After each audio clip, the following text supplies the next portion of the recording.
So yeah, uh, first of all, good morning everyone. Myself Arpan, and currently I am in fourth year, USICT. And first of all, I would be asking कि ये session कैसे रखा जाए, Hindi, English, जैसे भी आप comfortable हो तो प्लीज एक बार बता दो. Please make this session interactive ताकि हम अच्छी तरह इस ग्राफिक कंसेप्ट को पढ़ सकें.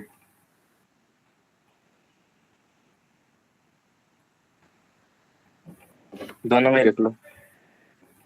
ओके, तो सबसे पहले तो हम इन जनरल ग्राफ्स के बारे में देखेंगे कि ग्राफ्स की नीड ही क्या है एंड ग्राफ्स के बारे में सोच के हमें क्या आइडिया आता है रियल वर्ल्ड के बारे में. तो आप सभी ने इंस्टाग्राम यूज़ तो किया ही होगा. इंस्टाग्राम, कोई भी सोशल मीडिया एप्लीकेशन जैसे लिंक्डइन, इंस्टाग्राम, फेसबुक, स्नैपचैट, तो उन सब में क्या होता है, मतलब हमारा एक अकाउंट होता है, एक यूज़र होता है and we are associated with all the others and not all the others but quite a few. I mean हमारा कोई फ्रेंड सर्कल होता है सोशल मीडिया पे. जैसे इंस्टाग्राम का एग्जांपल लेके चले हम, तो एक यूज़र होता है जो कि एक रिलेशनशिप में होता है बाकी यूज़र से. वो कैसे रिलेशनशिप हो सकता है, जैसे कि वो फॉलो करता है, या तो वो फॉलोअर है या वो क्लोज फ्रेंड है, यू नो. एंड यही एक जो कनेक्शन है, मतलब ये एक ग्राफ में एक पर्टिकुलर चीज़ को रिप्रेजेंट करता है. आई मीन जो पर्टिकुलर चीज़ है वो हम बाद में जाएंगे, पहले हम देख लेते हैं. एक रिलेशनशिप है and there are vertices, sorry there are accounts. So graphs की टर्म्स में अगर हम बात करें तो जो ये रिलेशनशिप है वो ग्राफ्स में एजेस के नाम से जाना जाता है. And these users, I mean accounts that you particularly are, वो जाना जाता है ग्राफ्स में एज नोड्स. तो ग्राफ्स की टर्मिनोलॉजी में बात करें अगर हम, तो हमारे पास नोड्स होते हैं, हमारे पास एजेस होते हैं एंड ये एजेस और नोड्स कंबाइन होकर, मतलब मल्टीपल फॉर्मेशंस में, जैसे one vertex can be associated with another vertex, can be connected to another vertex with an edge. For example मेरा कोई एक वर्टेक्स है U and it is directly connected or associated or is in a relationship with another vertex that is V. तो एक edge है मेरा, एक link है मेरा from one vertex to another vertex. So if I explain this, wait a minute, I'll be sharing another screen here.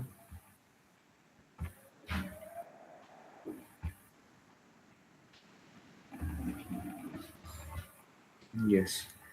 So let's suppose हमारे पास एक vertex है. वर्टेक्स को हम नोड भी कह देते हैं. एक ही वर्टेक्स है एंड दूसरा वर्टेक्स ये है.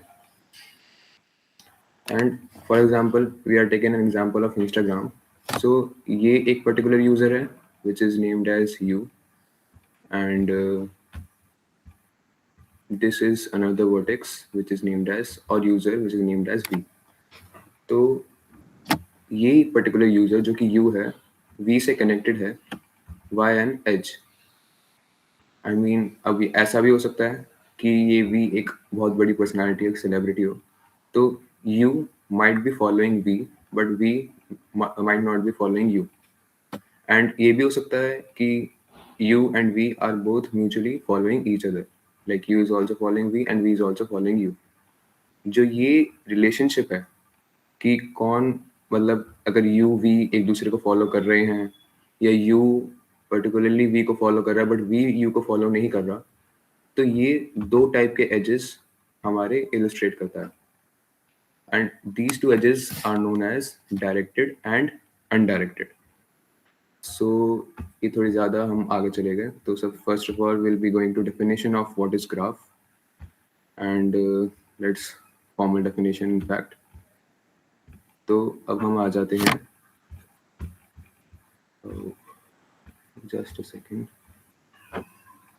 I hope my screen is visible to you all. ये वाली ग्राफ्स वाली. Please tell me alright, it is visible. Alright, so coming on to formal definition of graph. So a graph is a non-linear data structure. I mean, we all are studying data structure only here. तो एक non linear है. Non linear से मेरा मतलब ये है कि जैसे लीनियर डेटा स्ट्रक्चर आपने पढ़े होंगे, ऐसे एरेज हो गया, स्टैक हो गया, क्यू हो गया, ये सब लीनियर डेटा स्ट्रक्चर हैं. तो ग्राफ एक नॉन लीनियर है. नॉन लीनियर का मतलब ये है कि वो किसी भी डायमेंशन में ग्रो कर सकता है, and consisting of set of vertices as I explained you earlier.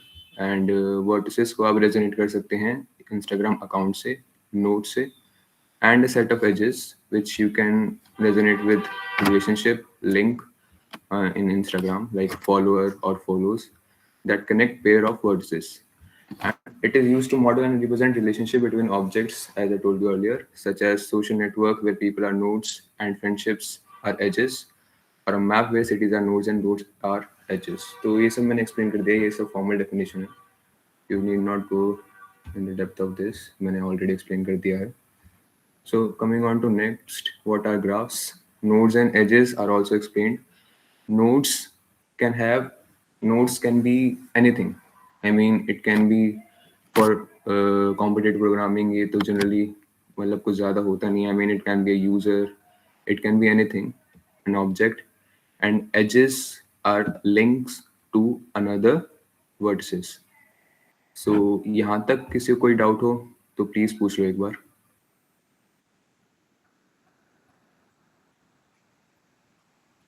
All right, all clear. So we'll move ahead. Now, what are types of graphs? So जैसे कि मैंने आपको बताया था कि हमारे पास डायरेक्टेड ग्राफ, हमारे पास मल्टीपल काइंड ऑफ एजेस हो सकते हैं, जैसे डायरेक्टेड एजेस, अनडायरेक्टेड एजेस, ये मेनली दो ही होते हैं. बट एक और टाइप ऑफ एजेस होता है हमारे पास, एज होता है, जैसे हमारा होता है वेटेड एज. तो ये वेटेड एज क्या होता है? Let's move on to that.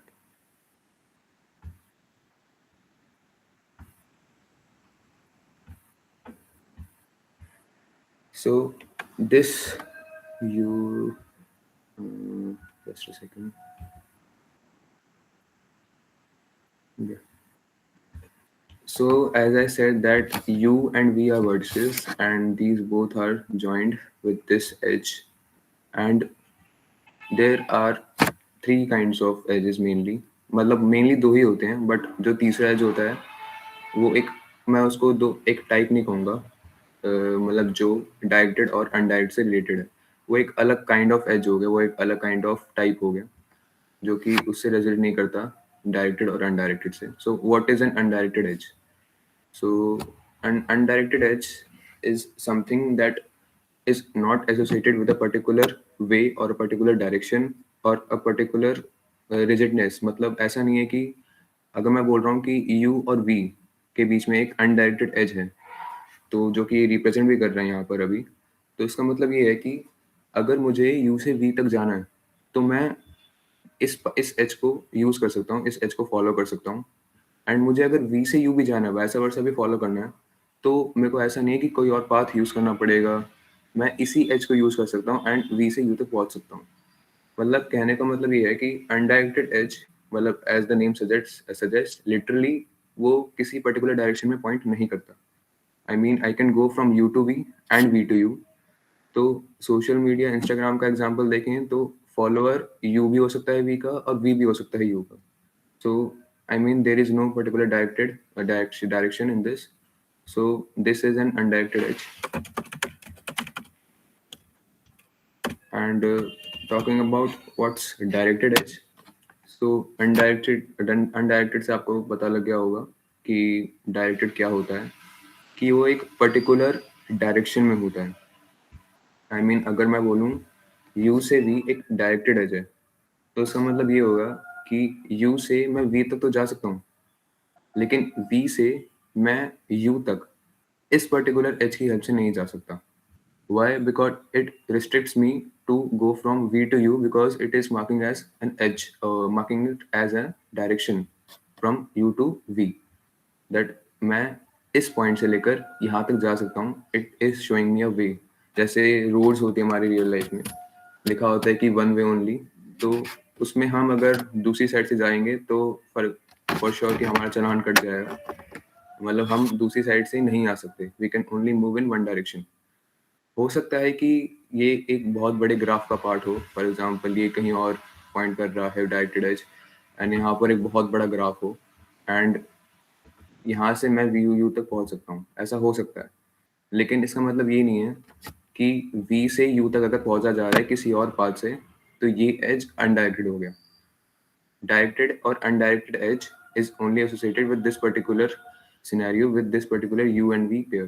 तो अगर u से v अगर मैं डायरेक्टेड एज बोलता हूँ तो ये एक पर्टिकुलर वे है, पर्टिकुलर डायरेक्शन है। लेकिन अगर मैं v से u डायरेक्टेड एज बोलता हूँ तो ये केस उल्टा हो जाएगा, और यहाँ पर ये मेरे को ऐसे सिंबलाइज करना पड़ेगा। So to say there is a directed edge between u to v, that means sorry v to u, that means कि v से स्टार्ट होकर एज u पर खत्म हो रहा है, और मैं जा भी u से v से u तक सकता हूँ। लेकिन अगर मुझे वैसा वैसा फॉलो करना है उसी एज से तो वो हो नहीं सकता। मैं u से v तक नहीं जा सकता इस एज को फॉलो करके। सो ये हो गया हमारा directed as.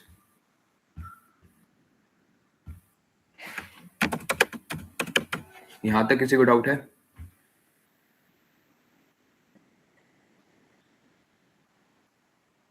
All right, so I assume everything is clear. So now coming on to that third type which we saw in the presentation, weighted graph. Weighted edge. So what is a weighted edge? Weighted edge is something कि कोई edge हमारा एक particular value से associated है। तो अगर मैं ये बात कहूँ कि फॉर एग्जांपल u से v एक weighted edge है और weighted लिंक है, तो मैं ये कहूँगा for example u and v are cities, और u से v तक जाने में हमारा 5 लीटर्स ऑफ पेट्रोल लगता है। तो आई वुड से ये 5 लीटर इस एच की प्रॉपर्टी है, इस एच का वैल्यू है, इस एच का वेट है। तो from going from city u to city v को 5 लीटर्स ऑफ पेट्रोल की नीड होगी, और वैसा वर्सा भी ये ट्रू होगा क्योंकि ये अनडायरेक्टेड भी है, इस पर्टिकुलर केस में अनडायरेक्टेड है। तो from U to V it requires 5 litre of petrol, and from V to U as well it requires 5 litres of petrol again. But अगर मैं इसको एक पर्टिकुलर डायरेक्शन में पॉइंट कर देता हूँ कि वो एक डायरेक्टेड एज बन जाए, तो ये मेरी एक तो ये प्रॉपर्टी एसोसिएट हो गई कि हम सिर्फ यू से वी तक जा सकते हैं, हम वी से यू नहीं जा सकते। एक तो ये थिंग रूल आउट हो गई, और दूसरी चीज़ ये कि हम यू से भी अगर जा भी रहे हैं तो वो 5 लीटर्स ऑफ पेट्रोल रिक्वायर होगा, हम उसका वेट एसोसिएटेड होगा। तो weighted edge is nothing but a value associated with that edge, कि वो कुछ भी हो सकता है, वो कॉस्ट भी हो सकती है, वो एक बोनस भी हो सकता है, वो प्रॉफिट भी हो सकता है, कुछ भी हो सकता है depending upon the problem you would solve. So weighted edge can be both undirected and directed. तो इस आपको समझ में आया होगा मैं उसको क्यों लिंक नहीं कर रहा था कि वो एक थर्ड टाइप है, क्योंकि वो दोनों को कंसिस्ट कर सकता है, या तो अनडायरेक्टेड भी हो सकता है या वो डायरेक्टेड भी हो सकता है। सो यहाँ तक किसी को कोई डाउट है या कुछ भी कोई डिस्कशन करना हो, प्लीज से समथिंग। नो भी चलेगा यार। नो। चलो ठीक है, अब हम आगे चलते हैं।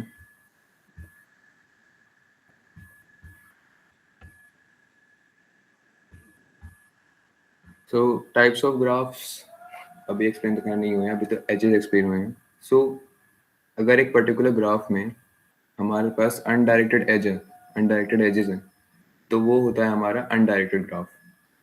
अगर एक पर्टिकुलर ग्राफ में हमारे पास डायरेक्टेड एजेस होते हैं तो वो होता है एक directed graph.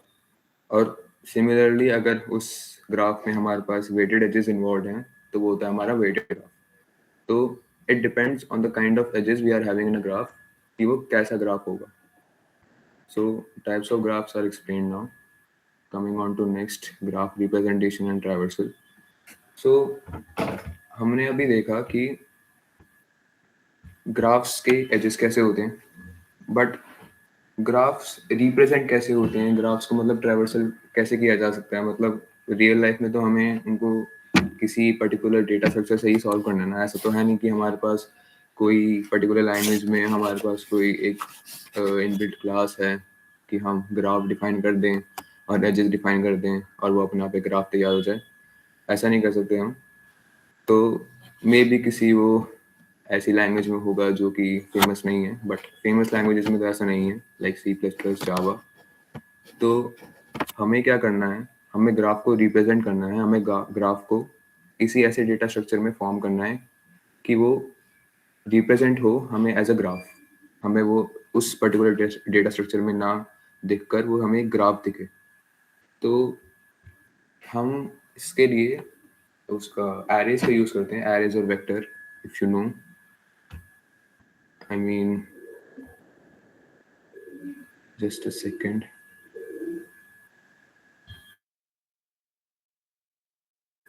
All right, so how many of you all are familiar with vectors?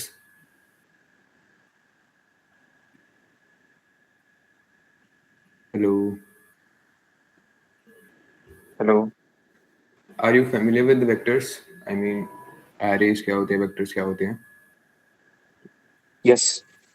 All right, so coming on to graph representation, तो हमारे पास बेसिकली तीन तरीके होते हैं ग्राफ्स को रिप्रेजेंट करने के लिए। तो ग्राफ को रिप्रेजेंट करने के लिए हमारे जो तीन तरीके होते हैं, एक तो होता है हमारे पास adjacency matrix, second is adjacency list, third is edge list. तो मैं just second, I will be switching my screens.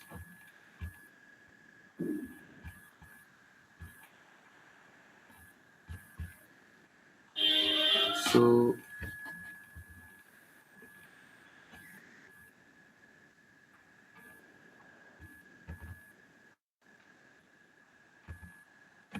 As I said, हमारे पास थ्री टाइप्स होते हैं किसी भी ग्राफ को रिप्रेजेंट करने के लिए।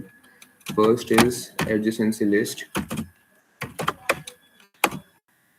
Second is adjacency matrix, and third is edge list. और ऑनेस्टली इनमें से, इन तीनों में से आप मैक्सिमम एज एडजेसेंसी लिस्ट का यूज़ करोगे, और मैं एडजेसेंसी बार बार नहीं बोलूँगा, मैं लिस्ट और मैट्रिक्स ही बोलूँगा। तो मोस्ट कॉमनली आप लिस्ट का ही यूज़ करोगे, एंड उस रेयरली आप मैट्रिक्स का यूज़ करोगे। एंड एडजस्ट तो बस ये है कि आप सीखने के लिए यूज़ कर रहे हो, इसका सिर्फ यूज़ इनपुट लेने के लिए ही होता है, और उसका यूज़ मतलब ज़्यादा यूज़ नहीं होता, क्योंकि हम देखेंगे ऐसा क्यों होता है। So first of all coming on to adjacency matrix. So आप सभी को पता होगा एक 2D मैट्रिक्स कैसे दिखती है। Let's suppose I have this 2D matrix. Alright, थोड़ा एक्स्ट्रा हो गया, इसको इग्नोर कर दीजिएगा।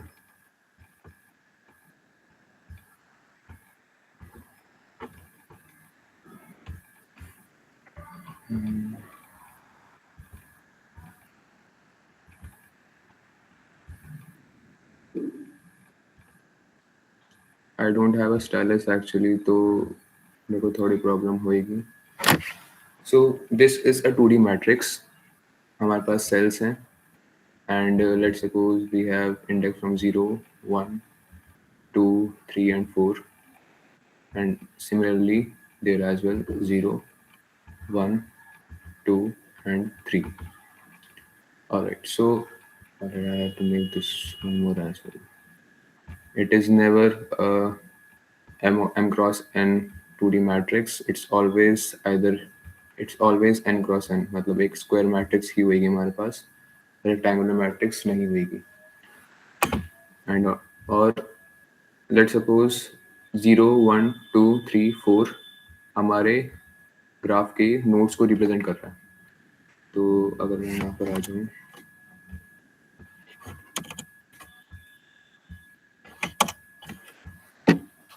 so if we make this graph as well,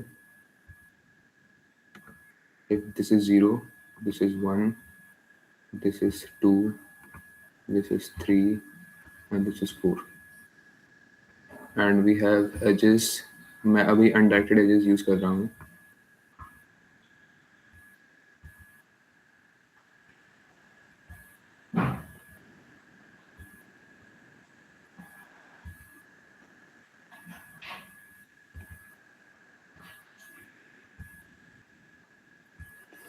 So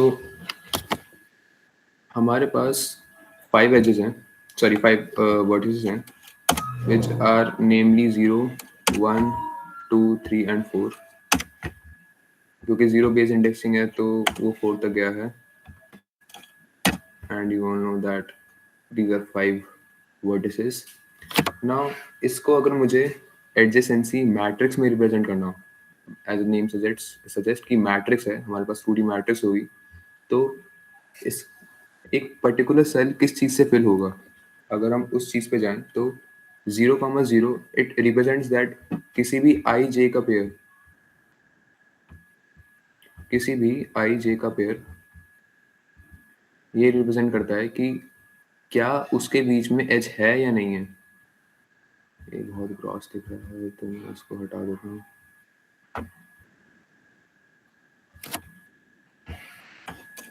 किसी भी आई जे के पेयर को मुझे फिल करना है. आई जे का पेयर मतलब किसी भी आई जे कॉलम को मुझे फिल करना है. फॉर एग्जांपल आई की वैल्यू अगर मैं 1 लेता हूँ और जे की वैल्यू 2 लेता हूँ, तो दिस पर्टिकुलर सेल एक कौन सी वैल्यू स्टोर करेगा. अगर मैं इस चीज़ पे फोकस करूँ तो वो ये स्टोर करेगा कि आई और जे के बीच में क्या एक एज अवेलेबल है, क्या वो डायरेक्टली कनेक्टेड हैं.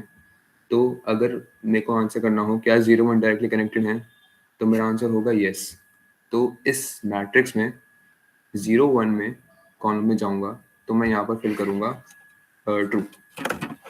ऑलराइट. अगर मैं 0, 4 पे जाऊंगा तो मैं लिखूंगा यहाँ पर again true. I am symbolising true as T and false as F. So क्या 0 और 0 के बीच में, 0 और 2 के बीच में एज है, डायरेक्ट कनेक्टेड एज है. So can anybody answer that.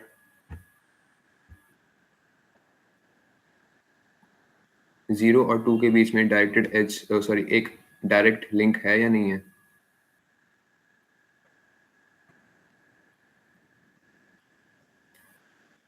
Hello, please make this session interactive यार. मतलब अगर मैं ही बोलता रहूंगा तो उसका कोई पॉइंट नहीं है. नहीं है डायरेक्ट लिंक. डायरेक्ट नहीं है. ऑलराइट. सो मैं यहाँ पे क्या फिल करूँ, फॉल्स करूँ या ट्रू करूँ.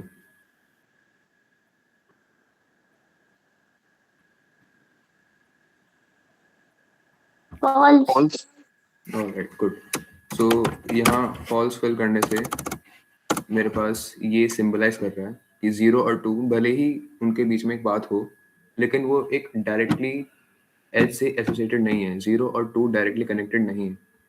और 0 और 3 की अगर मैं बात करूं तो वो भी सिमिलरली फॉल्स होएगा. लेकिन कहीं जगह 0 और 0, for this is 0 only, and वो क्या खुद से कनेक्टेड है. तो ये बहुत जगह लोग, मतलब जो डेवलपर्स होते हैं, सॉरी प्रोग्रामर्स होते हैं, उसको फॉल्स भी फिल कर देते हैं और ट्रू भी कर देते हैं. रीज़न यही है कि अगर रीज़न यही है क्योंकि उसना डिपेंड करता है प्रॉब्लम कैसी है हमारी. अगर वो खुद के एजेस पे काम कर रही है, मतलब अगर फॉर एग्जांपल दिस वर्टेक्स है, अगर मुझे डील करना है कि उसी वर्टेक्स से क्या लिंक है, उस वर्टेक्स से वो एसोसिएटेड है खुद के, तो मैं यहाँ पर ट्रू फिल कर दूंगा. अगर मुझे पता है कि मुझे इस वर्टेक्स से काम नहीं है, मुझे इसके एडजेसेंट वर्टेक्स से ही काम है, तो मैं यहाँ पर फॉल्स फिल कर दूंगा. मतलब ये टोटली आप पर डिपेंड करता है कि आप ट्रू करो या फॉल्स करो.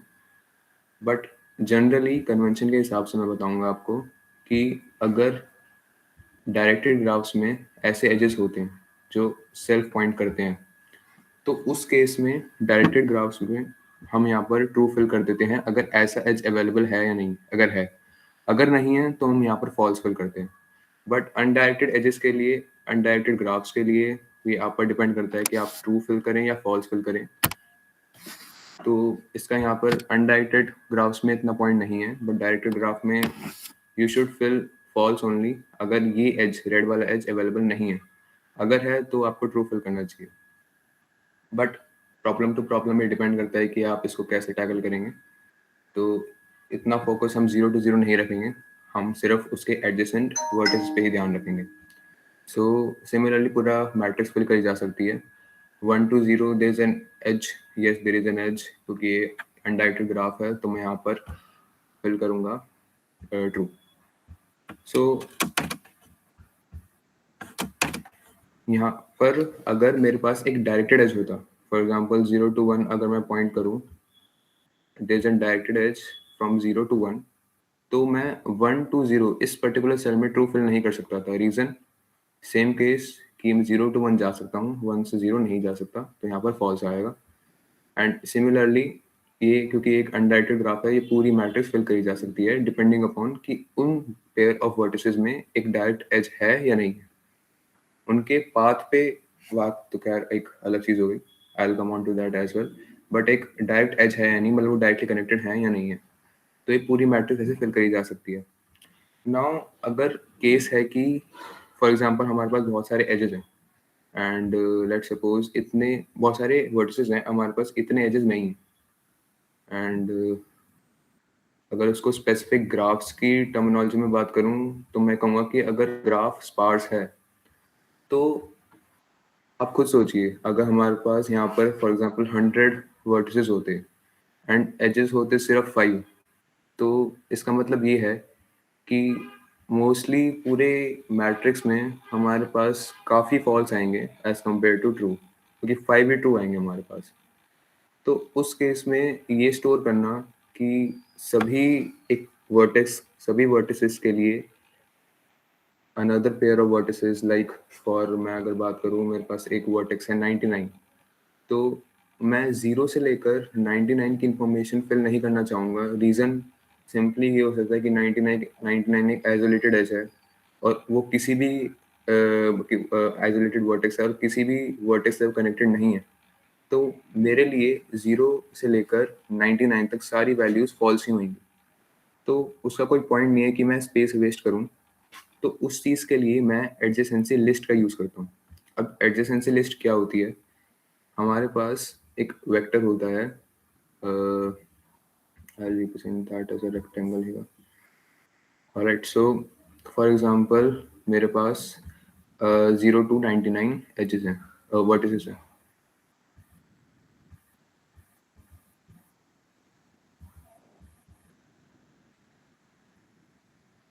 0 to 99 means I have 100 vertices.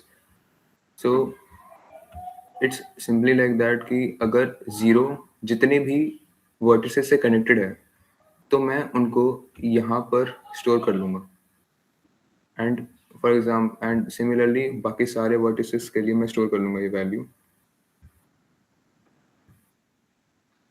ना फॉर एग्जाम्पल 0 मेरा 3 एजेस से कनेक्टेड है, 3 vertices से कनेक्टेड है, I am sorry. If 0 is connected with 3 vertices, namely 3, 5 and 9, तो आप खुद देखिए, मैंने इतनी सारी स्पेस को जो 0 से लेकर 99 की इंफॉर्मेशन स्टोर करता है, ट्रू और फॉल्स, मैंने जस्ट 359 स्टोर करके सारी वैल्यूज, मतलब पूरा उस 0 से 99 के एक एरे को कंप्रेस कर दिया और एक 3 साइज का एरे बना दिया। तो space is literally saved here. तो स्पार्स ग्राफ्स में ये यूज होता है कि for all the vertices I have all those pairs, all those vertices which are directly connected to that vertex. 0 से connected है 3, 0 से 5 connected है, 0 से 9 connected है, and all those vertices that are not present from 1 to 99, I would say कि वो उनका अगर वो यहाँ पर मेंशन नहीं है तो उसका मतलब ये है कि 0 और उन पर्टिकुलर एजेस में कोई भी डायरेक्ट एज नहीं है। 0 और उन पर्टिकुलर वर्टिसेस में डायरेक्ट एज नहीं है। एंड कमिंग ऑन टू 1, मेरे पास सिमिलरली ऐसी इंफॉर्मेशन होगी, मैं 1 2 से कनेक्टेड हो सकता है, 4 से कनेक्टेड हो सकता है, and all those vertices which are not connected with any vertex, direct edge नहीं है उन वर्टिसेस के बीच में, तो मैं उनको एक उनमें कुछ स्टोर नहीं करूँगा। आई मीन जस्ट वो यहाँ पर अवेलेबल होंगे। For example 2 is not associated with any vertex, तो कुछ नहीं है, मैं यहाँ पर कुछ स्टोर नहीं करूँगा, ये एक एम्प्टी एरे हो जाएगा। So it's kind of a jagged array, or I should say it's a adjacency list implementation. Now coming on to, अच्छा ये इस लिस्ट में किसी को डाउट है? If No. alright, so coming on to edge list. So edge list is simply वो store करता है कि हमारे पास कौन कौन से एजेस अवेलेबल हैं। फॉर एग्जांपल अगर मैं इसी ग्राफ में बात करूँ, मेरे पास 0 to 1 एक एज है, तो वो स्टोर कर देगा मेरे पास 0,1, एंड मेरे पास अगर 1 to 2 है 1,2, एंड सिमिलरली जितने भी एजेस हैं वो स्टोर कर देगा। क्यों मैं कह रहा था कि ये इतना यूज़ नहीं होता है, तो आप खुद सोचिए कि जैसे हम आगे इम्प्लीमेंटेशन करेंगे कि एक पर्टिकुलर वर्टेक्स कितने अलग वर्टेक्स से डायरेक्टली कनेक्टेड है, तो इस इम्प्लीमेंटेशन में क्या वो हमारे लिए यूज़फुल होगा? आई मीन मुझे सारी लिस्ट में ट्रैवर्स करना पड़ेगा कि 1 के लिए अगर मैं देखूँ स्पेसिफिकली कि क्या 1 उस पेयर ऑफ जो पेयर अवेलेबल है उस पूरी लिस्ट में, बहुत सारे पेयर्स अवेलेबल होंगे पूरी लिस्ट में 0,1 1,2, एक पर्टिकुलर पेयर में क्या 1 अवेलेबल है, मतलब 1 किसी एज से एसोसिएटेड है, तो मुझे पूरे एज लिस्ट में ट्रैवर्सल करना पड़ेगा, and that's not very good. Time complexity, space complexity दोनों ही एकदम हीरोइन हो जाती हैं। तो उस केस में एज लिस्ट हमारी सिर्फ इनपुट लेने के लिए काम आती है कि अगर यूज़र बता दे हमें कि कौन कौन से एजेस अवेलेबल हैं, क्योंकि तो यूज़र इतना मेहनत नहीं करेगा, मेहनत प्रोग्रामर्स को ही करनी है। तो मोस्टली आपकी एज लिस्ट ही यूज़ होगी, एंड किसी किसी केस में जैसे फ्लॉयड वॉशल एक एल्गोरिथम है, तो उसमें आपका मैट्रिक्स यूज़ होता है, बाकी मोस्ट ऑफ द केसेस में लिस्ट यूज़ होगी। So coming on to this, okay, someone is saying kindly make adjacency list for the graph present on the left side of the screen for better understanding. All right, so मैं explain ही दोबारा कर देता हूँ, कोई दिक्कत नहीं। So let's suppose I have vertices from 0 to 99, तो ये हमारे पास रिप्रेजेंट कर रहा है vertices. Let's just a second. 0 1 2 and all the way up to 99.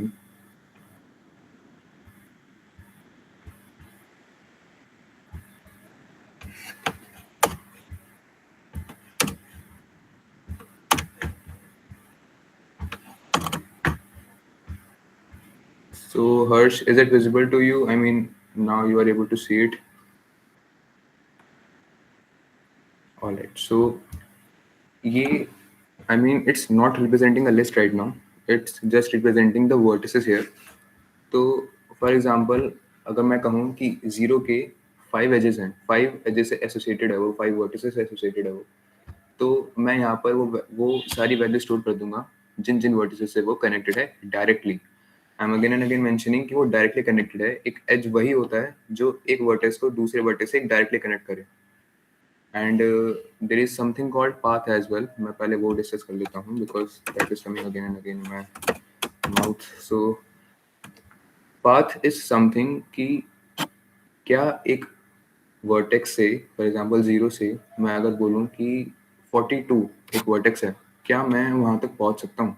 I mean is there a path available कि 0 से मुझे 0 सिटी से 42 सिटी, यानी 0 वर्टेक्स से 42 नंबर वर्टेक्स पे वो लेके चली जाए। तो पाथ वो होता है कि it is I mean you can say collection of edges जो कि उस मतलब 0 से लेकर 42 रीच करने में हमारी यूज हुई।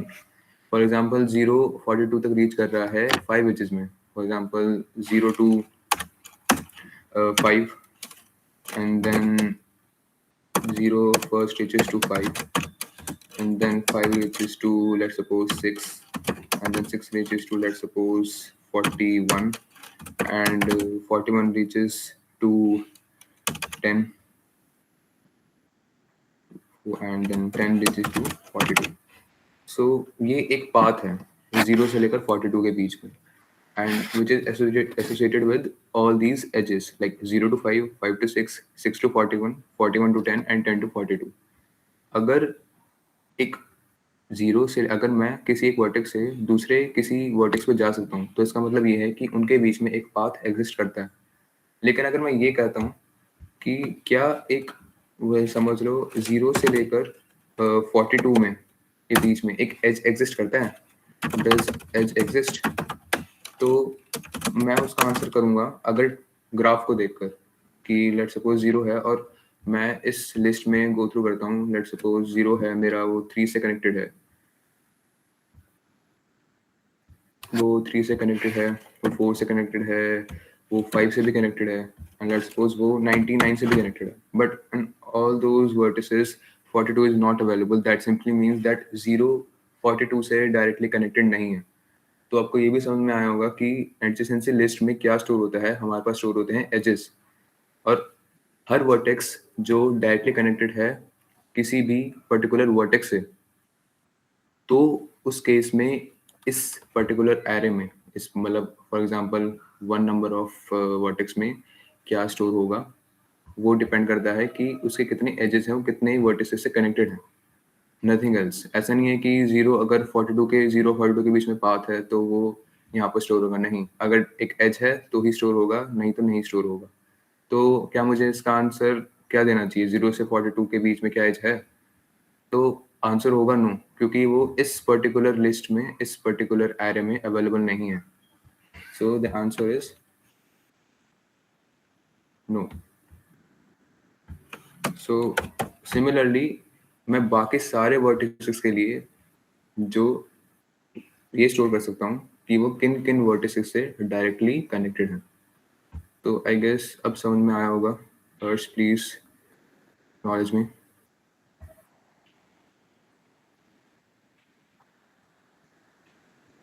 All right.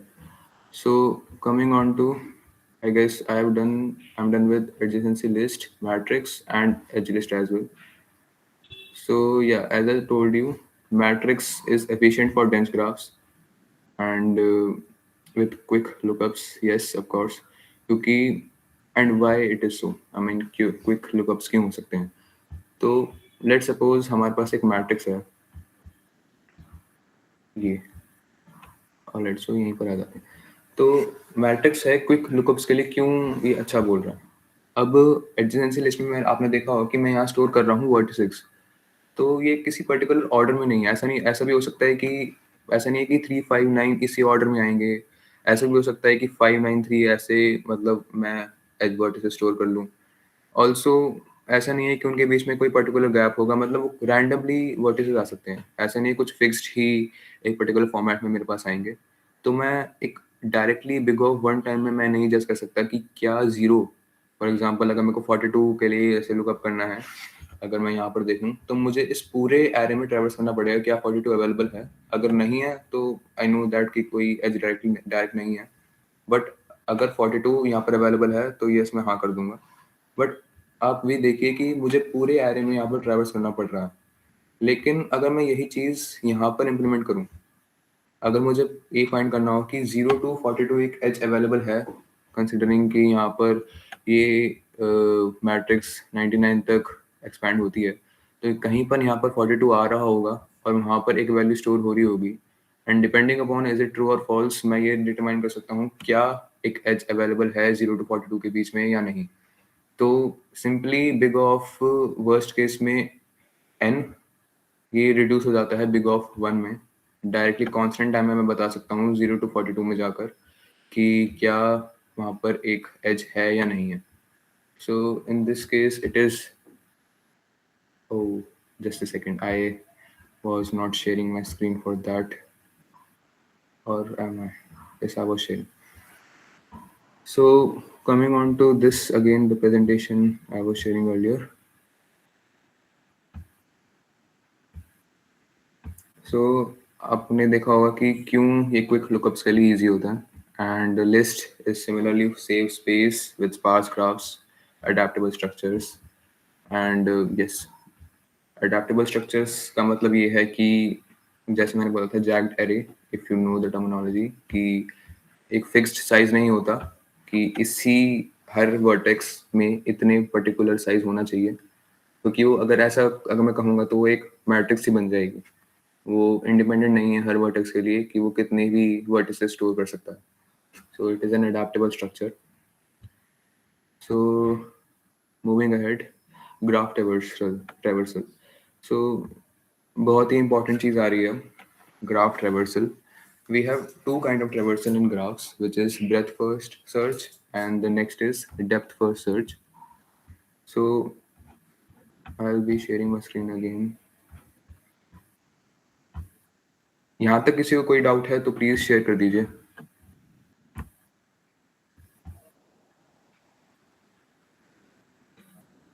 All right. So coming on to what is BFS and DFS, बहुत ही awesome concept है. तो मैं एक ग्राफ तैयार करता हूँ यहाँ पर सबसे पहले तो. This is a graph. Yes.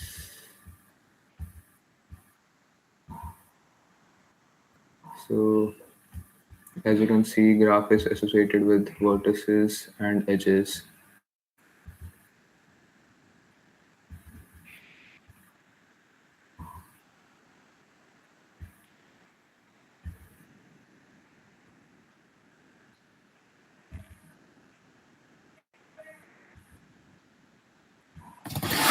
All right. So what is BFS? So BFS से भी पहले मैं आपको DFS समझाता हूँ. After that BFS समझना और भी आसान हो जाएगा. So what is DFS? It stands for depth first search. So what does that mean? I hope सब recursion से familiar होंगे. If not, Yes.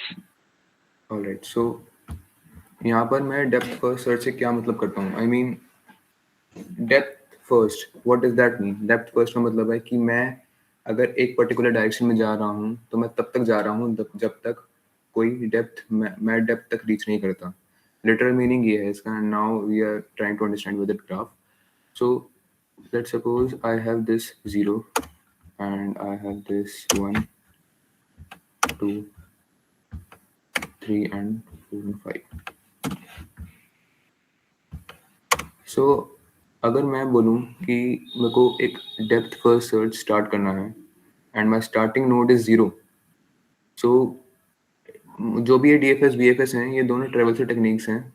ये जस्ट आपको बताते हैं कि किस तरीके से ग्राफ को ट्रैवर्स किया जा सकता है. आई मीन किस तरीके से ग्राफ के वर्टिसेस को रीच किया जा सकता है. सो आई वुड से कि अगर मेरे को DFS स्टार्ट करना है 0 से, दैट सिंपली मीन्स कि मुझे 0 से स्टार्ट होकर उस सारे एजेस, सारे वर्टिसेस पहुँचने रीच करने हैं through the edges that are available to me, ताकि मैं लिस्ट कर सकूं कि डेप्थ फर्स्ट सर्च कैसे हुआ है. Alright, so I'll explain like that. So from starting from 0, I would say कि सबसे पहले वो अपने नेबर देखेगा. 0 के नेबर्स कौन कौन होंगे? वो होंगे 1, 2, 4 and 5. 3 is not a neighbor of 0. So what does 0 would do is 0 के पास let's suppose starting from 1. So depth first search में सबसे पहले तो 0 लिस्ट हो जाता है. क्यों? क्योंकि हम वहाँ से स्टार्ट कर रहे हैं. स्टार्टिंग नोड कोई भी हो सकता है. वो 1 भी हो सकता है, 3 भी हो सकता है, 4 भी हो सकता है, कोई भी हो सकता है. बट कन्वेंशन के अकॉर्डिंग मैं एक्सप्लेनिंग पर्पसेस से आपको 0 से स्टार्ट कर रहा हूँ. तो starting from 0 I would say कि नेबर्स, सबसे पहला नेबर जो एनकाउंटर होता है वो होता है 1. तो 0 to 1 I mention and I reach 1. I mean मैं 0 के बाकी एजेस बाद में देखूंगा, लेकिन मेरे पास जो 1 आया पहले, मैं उसकी डेप्थ में जाऊंगा. पहले मैं उसको देखूंगा, बाद में 0 के नेबर्स देखूंगा. सो दैट सिंपली मीन्स कि 0 के पास भले ही 1, 2, 4 and 5 वर्टिसेस हो, बट मैं 0, क्योंकि मैंने 1 एनकाउंटर कर लिया है, तो मैं पहले 1 के पास जाऊंगा और उसकी डेप्थ को एनालिसिस करूंगा, उसका डेप्थ का एनालिसिस करूंगा कि वो कौन कौन से वर्टिसेस मेरे को लीड करता है. तो एट 1 आई सी कि उसके कोई भी नेबर नहीं है, but 0 is available. So I would से 0 मेरे पास है, बट 0 के अलावा और कोई नेबर नहीं है उनका. तो क्या मैं 0 पे दोबारा जाऊँगा? आई मीन अगर मैं 0 से 1 पे जा रहा हूँ, देन 1 से 0 पे जा रहा हूँ एंड मैं वाइस वर्सा ऐसे फॉलो करता ही रहता हूँ, तो मैं एक इनफाइनाइट लूप में फँस जाऊँगा। तो उस चीज़ को काउंटर करने के लिए मैं एक विजिटेड एरे बना लेता हूँ, जो कि मेरे को ये बताएगा कि क्या मैंने एक पर्टिकुलर नोड विजिट कर लिया है। तो ये एक विजिटेड एरे है व्हिच जस्ट टेल्स अस कि मुझे उस पर्टिकुलर वर्टेक्स पे दोबारा नहीं जाना है, वो ऑलरेडी डीएफएस में लिस्ट हो चुका है। सो 0, 1, 2, 3, 4 and 5. So for 0, it says true, it is already visited. So I would say it is true. Now coming on to 1, it is also visited. Now I'll mark that 2 and I will backtrack. I would come back at 0 and would see that कि 1 मेरे पास reach हो चुका है. अब 1 के बाद suppose 2 पे जाता हूँ. So next I go to 2 which says me कि वो DFS में अब 2 एडजस्ट हो चुका है. So 2 के लेवल देखता हूँ मैं, वो है 0, 3 and 4. Now I see that 0 is already visited, तो मैं 0 पे नहीं जाऊँगा. Now I see 3, तो मैं अब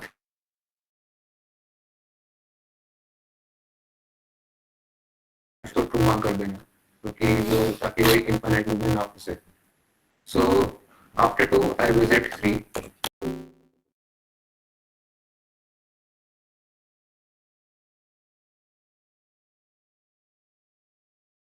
तो विजिटेड हैं, अगर विजिटेड हैं तो मुझे विजिट नहीं करना है, अगर विजिटेड नहीं है तो मुझे डीएफएस उन पे कॉल कर देना. So now 3 would not call on 2, और क्योंकि और भी नेबर्स नहीं है तो वो बैक ट्रैक करेगा, वो वापस 2 पर आ जाएगा. और अब 2 देखेगा, 2 नाउ वुड सी 4. अब 4 पे जाता हूँ मैं, अगेन आई सी, मैं 4 पे जाता हूँ तो मैं उसको मार्क कर दूंगा. 3 को मार्क कर देते हैं पहले. Just a second. So I mark 3 as true. Now मैं 4 पे रीच हो चुका हूँ, तो यहाँ पर मैं 4 लिख देता हूँ. And as I write 4 in DFS, so I should also update true here in the little array. Now coming on to 4, I should see that 2 or 0 or 5.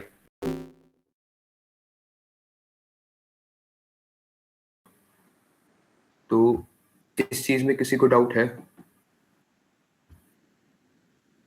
ये अभी सिर्फ इलस्ट्रेशन दिखाई है, and I would also code for it.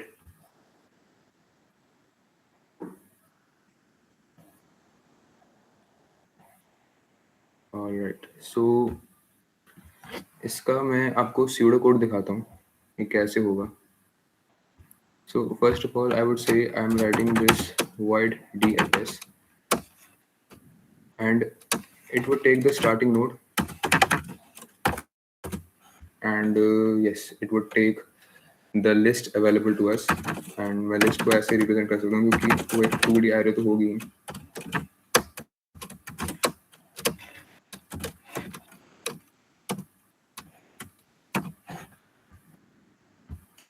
All right, so coming on to कि क्या मैं जा रहा हूँ किसी भी पर्टिकुलर नोड पर और मैं चेक कर रहा हूँ उसके सारे नेबर्स.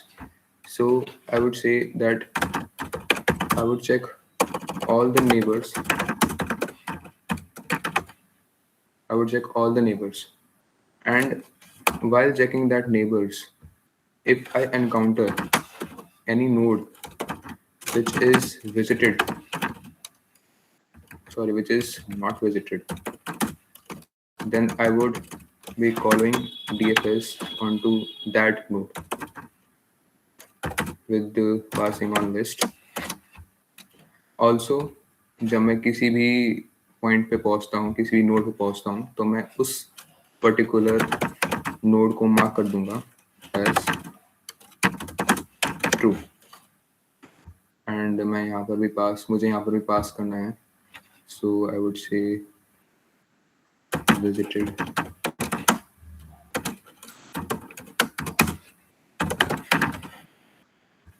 Yes.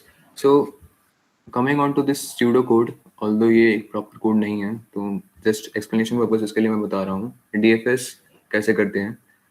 सो मैं किसी भी नोड पे पहुंचता हूँ, किसी भी नोड से स्टार्ट करता हूँ अगर, तो सबसे पहले तो जब मैं डीएफएस में पहुंचता हूँ तो मुझे उसको मार्क कर देना है एज ट्रू। रीजन, मुझे इन्फिनिट लूप में नहीं फंसना।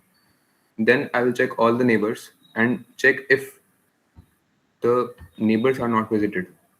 अगर वो विजिटेड नहीं है, then only I would call recursively DFS. And if they are visited, I would do nothing and just continue with the loop. And after that, I would just return and simply ये DFS हो गया हमारा। कुछ भी fancy नहीं है, simple यही intuition होती है हमारी। The base cases are मतलब tackled, the neighbors are checked and we should return. Depend करता है कि हमें प्रिंट करने या नहीं करने। Yeah, anybody wants to talk?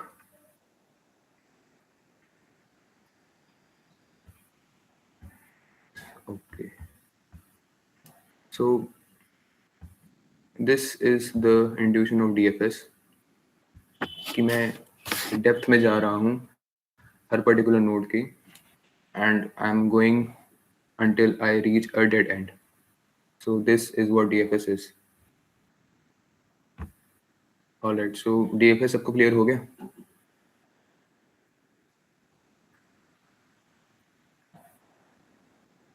Alright. So coming on to what DFS is, BFS is. So BFS stands for breadth first search.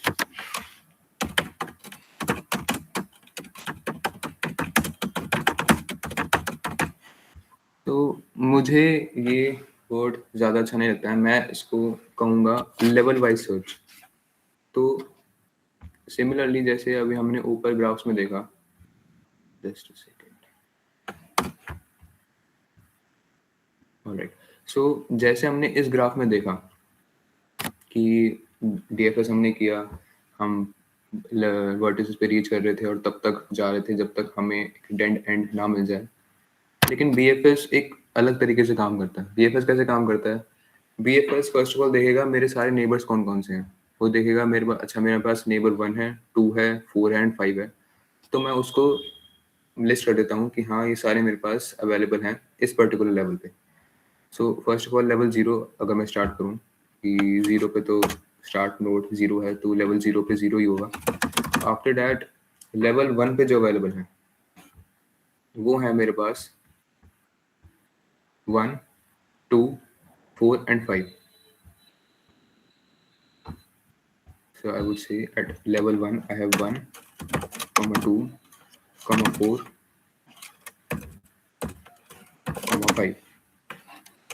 Sorry. So at level 1 I have level 0 I have 0. Level 1 I have these 4 vertices 1, 2, 4 and 5. And level 3 पे जब मैं जाता हूँ तो मैं देखता हूँ कि this is level 2, sorry level 1, right. तो 4 अगर आगे एक्सपैंड करना चाहे तो वो देखेगा कि 2 भी विजिटेड है, 5 भी विजिटेड है, 0 इज ऑलरेडी विजिटेड। तो 4 के आगे कोई ऐसा लेवल नहीं है, कोई ऐसा वर्टिस नहीं है जो एक अनदर लेवल मार्क करे, तो 4 के लिए एक डेड एंड हो जाएगा, रादर 5 के लिए भी और 1 के लिए भी। बट 2 के लिए एक और लेवल अवेलेबल है जो कि है 3। सो 2, 3 तक जा सकता है, एक और लेवल रीच हो जाएगा। So I would say starting from 0 I have level 0 as 0, at level 1 I have 1, 2, 5 and 4, and level 2 I have 3. This is the BFS. The basic intuition is this only कि हम level wise starting node से traverse करते हैं पूरे graph में। Level 0 पे कौन सा नोड अवेलेबल है जो कि स्टार्टिंग नोड ही है, देन लेवल 1 पे, then level 2, then level 3। I mean हर पर्टिकुलर वर्टेक्स के लिए हम उसके सारे नेबर देखते हैं कि कौन कौन से अवेलेबल हैं और उसको लिस्ट कर देते हैं अपने बीएफएस में। And then after that we जब वो जब वो लेवल खत्म हो जाता है, फॉर एग्जांपल लेवल 1 जब खत्म हो गया एंड लेवल 2 पे जब हम आए, तो 2 के लिए हमारे पास 3 अवेलेबल है as a next level. So I would ask कि क्या बीएफएस का इंट्यूशन क्लियर है?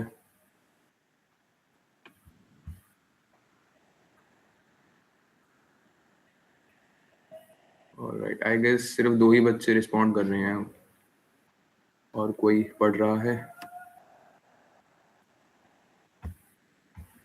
ऑलराइट, सो बीएफएस का बेसिक इंट्यूशन यही है कि आप लेवल वाइज ट्रैवर्स करते हैं। सबसे पहले आप लेवल 0 पे, देन लेवल 1 पे, एंड प्रोग्रेसिवली आप तब तक आगे बढ़ते हैं, लेवल्स पे जाते हैं जब तक आपके पास उन नेबरिंग नोड्स विजिटेड नहीं मार्क हो जाते या कोई आपके पास एक्स्ट्रा लेवल नहीं बचता। अगर मैं इसको एक सिंपल एग्जांपल से बताऊं, अगर और ज़्यादा अच्छे से एक्सप्लेन करें, तो मैं कहूँगा कि अगर मैं इस लेवल को हटा दूं, इस एज को हटा दूं,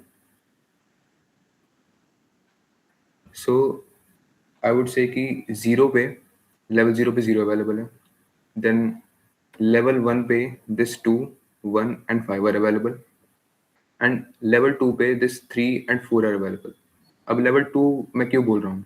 दैट मीन्स कि अगर मैं 0 से स्टार्ट करता हूँ तो 3 तक पहुँचने में मेरे को 2 एजेस लगेंगे, from 0 to 2 and 2 to 3। Level 1 में क्यों बोल रहा हूँ कि 0 से अगर मुझे 2 पे जाना है तो मेरे को सिर्फ एक एज की रिक्वायरमेंट होगी, विच इज़ 0 to 2 ओनली। अगर मैं 1 पे जा रहा हूँ तो 0 to 1 ओनली, बिकॉज 1 लेवल 1 पर है। अगर सपोज आगे भी मेरे पास 3 के एजेस होते, let's suppose this is an edge which is available and this is marking as let's suppose 6, so 0 से 6 तक रीच करने में मुझे 1, 2 एंड 3 एजेस लगते हैं, तो 6 मेरे लिए थर्ड लेवल पर हो गया। तो बेसिक इंट्यूशन यही है कि आप बीएफएस में लेवल वाइज ट्रेवर्स करते हैं and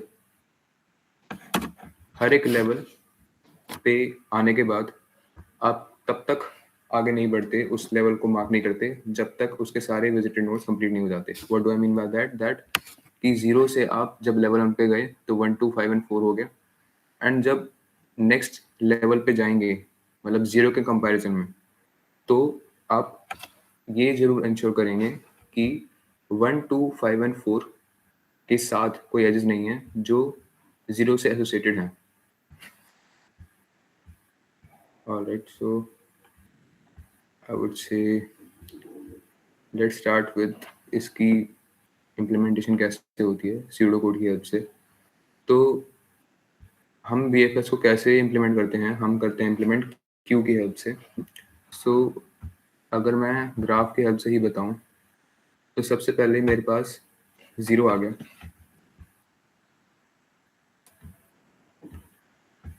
at level 0,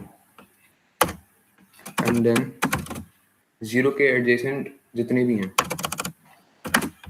that are 1, 2, 3, 4, sorry, 1, 3, 5. So 0 के just directly connected edges, directly connected vertices कौन कौन से हैं? वो है 1, 2, 4 एंड 5। आफ्टर दैट 0 का मेरे पास कोई काम नहीं, तो मैं 0 को यहाँ से हटा देता हूँ।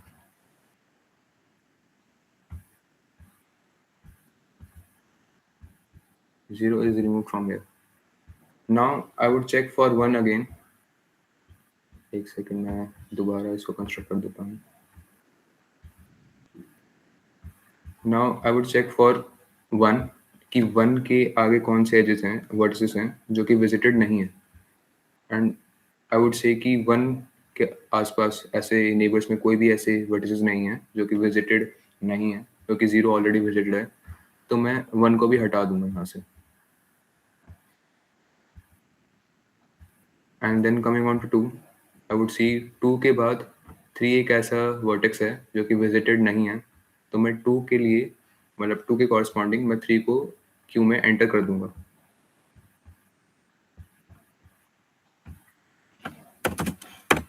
नाउ अब 2 का काम मेरा हो गया, अब मैं 2 को हटा दूंगा, क्यों? क्योंकि वो ऑलरेडी विजिट है। And as I pop from the queue I should also start mentioning here कि ब्रेथ फर्स्ट सर्च में कौन कौन से आ रहे हैं। तो after 0 I had 2, sorry, I had 1,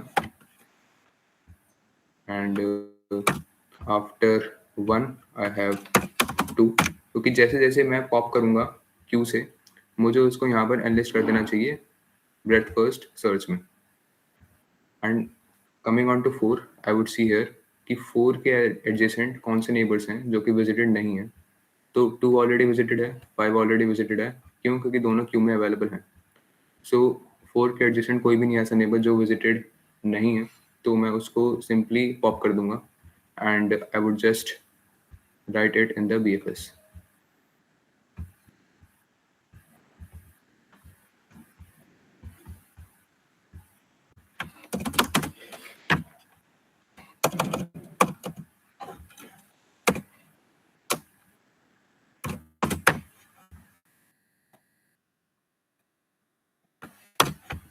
alright, so similarly मैं बाकी सब वर्टिसेस के लिए देखूंगा. सिमिलरली अगर 5 किसी से एसोसिएटेड है जो कि विजिटेड नहीं है, मैं उसको क्यों मैं लिस्ट कर दूंगा. बट क्योंकि यहाँ पर ऐसा नहीं है, तो मैं 5 को भी हटा दूंगा, ऐसे पॉप कर दूंगा and I will list here 5 as well. Now coming on to 3, मैं 3 के लिए देख रहा हूँ कि 3 के लिए 6 अवेलेबल है, तो 6 को मैं एनलिस्ट कर दूंगा क्यू में.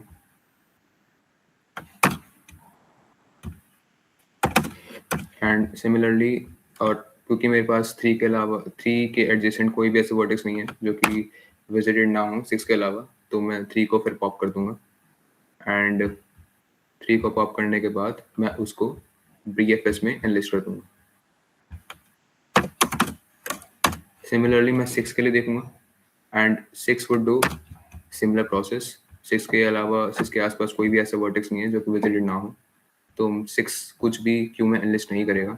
तो सिंपली यहाँ पर अब 6 आ जाएगा. क्यों? क्योंकि अब 6 भी पॉप हो चुका है.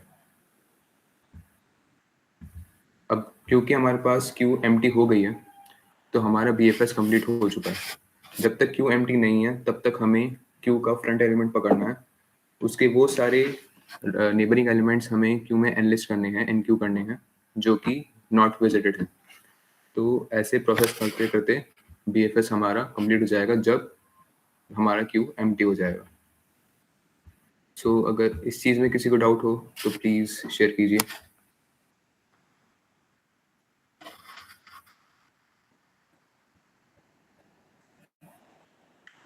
Alright, no doubts.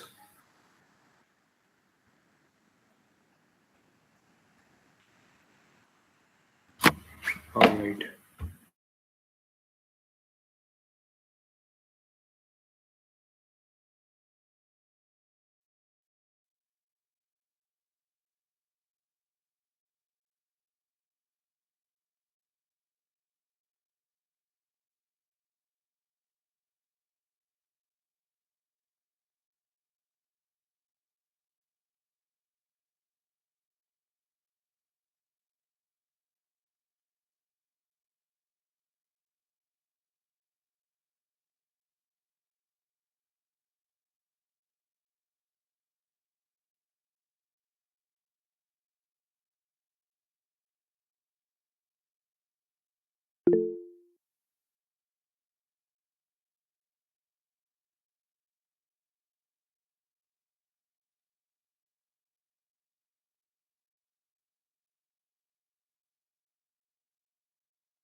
ओह सॉरी, सॉरी. तो मैं यहाँ से म्यूटेड था, गाइस, BFS से, है ना. Alright. So coming on to this BFS, I said that कि BFS में होता है हमारा लेवल वाइज ट्रैवर्सल होता है. हर पर्टिकुलर लेवल के लेवल अकॉर्डिंग हम ट्रैवर्स करते हैं. सारे नोड्स विजिट होते हैं एक पर्टिकुलर डेप्थ पे.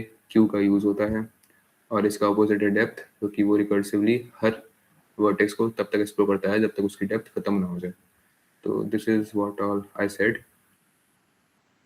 तो अब हम आते हैं ग्राफ के कंसेप्ट पे जो कि फेमस हैं। बहुत सारे कंसेप्ट हैं, लेकिन इस प्रेजेंटेशन के स्कोप को ध्यान में रखते हुए मैं देखूंगा डायक्स्ट्रास एल्गोरिथम, एंड आई गेस कोई है नहीं आगे एल्गोरिथम, कोई यस नहीं है। तो डायक्स्ट्रा एल्गोरिथम क्या है? तो वेटेड ग्राफ आपको पता होगा क्या होता है, जिसमें वेटेड एजेस एसोसिएटेड होते हैं, और शॉर्टेस्ट पाथ एक हम डिस्कस करेंगे अभी। तो डायक्स्ट्रास एल्गोरिथम एक रियल वर्ल्ड प्रॉब्लम सॉल्व करती है, and and that problem is कि एक पर्टिकुलर पॉइंट से मैं किसी भी दूसरे पॉइंट्स पे मिनिमम कॉस्ट में या मिनिमम टाइम में मिनिमम कौन से टाइम में पहुंच सकता हूँ। So considering an example, real world example, कि हमारे पास बहुत सारी सिटीज़ हैं जो कि रूट से कनेक्टेड हैं, and from starting from this city, let's suppose we are in Delhi and we need to reach Haryana, let's suppose we need to reach states like Haryana, UP, Punjab, Rajasthan. So all those all those states would be connected as well, but Delhi से भी जो बाकी सारे connected nodes हैं, जैसे for example Delhi is connected to Haryana and is not connected to Rajasthan for example. तो इससे ऐसे रोड की ग्राफ को, ऐसे रोड के नेटवर्क्स को ध्यान में रखते हुए मेरे को अगर ये बताना हो कि किसी पर्टिकुलर स्टेट पे मैं मिनिमम टाइम में मिनिमम कॉस्ट में पहुंच सकता हूँ, कितनी कॉस्ट में पहुंच सकता हूँ, तो उसके लिए डायक्स्ट्रा एल्गोरिथम काम आता है। और अगर इसकी फॉर्मल डेफिनेशन पे मैं बात करूं तो it states that single source shortest path algorithm, I mean from a particular source it tells कि इस पर्टिकुलर सोर्स से बाकी सारे नोड्स पे मैं मिनिमम कितने वेट पे, मिनिमम कितनी कॉस्ट पे पहुंच सकता हूँ। For example Delhi to Haryana मैं कितनी मिनिमम कॉस्ट में पहुंच सकता हूँ, Delhi to Punjab, Delhi to UP, Delhi to Rajasthan कितनी मिनिमम कॉस्ट में पहुंच सकता हूँ। May be may not be वो डायरेक्टली कनेक्टेड हूँ, लेकिन मैं ऐसा पाथ की कॉस्ट को एनालाइज कर रहा हूँ जो कि मिनिमम हो from Delhi to any other state. I guess motive clear हो गया होगा डायक्स्ट्रा एल्गोरिथम का क्या है, कि वो एक पर्टिकुलर वर्टेक्स से बाकी वर्टिसेस के लिए मिनिमम कॉस्ट मिनिमम कॉस्ट आपको बताता है। सो if I say let's suppose we have a graph,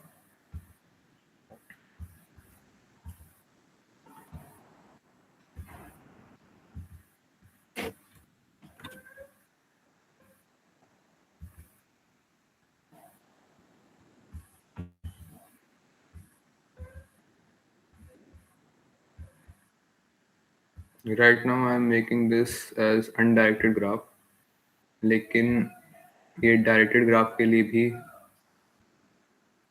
काम आ सकता है। सो बट वेट्स में एक रिस्ट्रिक्शन है जो कि मैं बताऊंगा कैसे वेट्स एसोसिएटेड हो सकते हैं। So this is 0, this is 1, this is 2, this is 3, and this is 4. थोड़ी और एजेस बना देते हैं।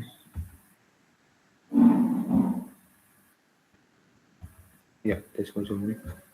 Now let's associate weights corresponding to these edges. Let's suppose ये है 5, ये है 2, ये है 4, ये है 1, ये है 3, ये है 6, and this is 10. So what these edges are saying that from 0 to 1, from 0 to 1 traveling का cost आता है 5. Suppose all these vertices are representing states or cities. So from traveling to one city from 0, it requires 5 cost. Similarly, for 0 to traversal, it requires.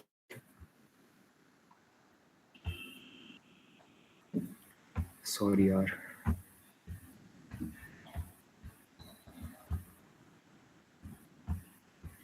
Alright, so कुछ ज़्यादा मैंने वैसे इसमें किया भी नहीं है अभी। एक ग्राफ बनाया मैंने जिसमें 5 वर्टिसेस हैं, 0, 1, 2, 3 एंड 4।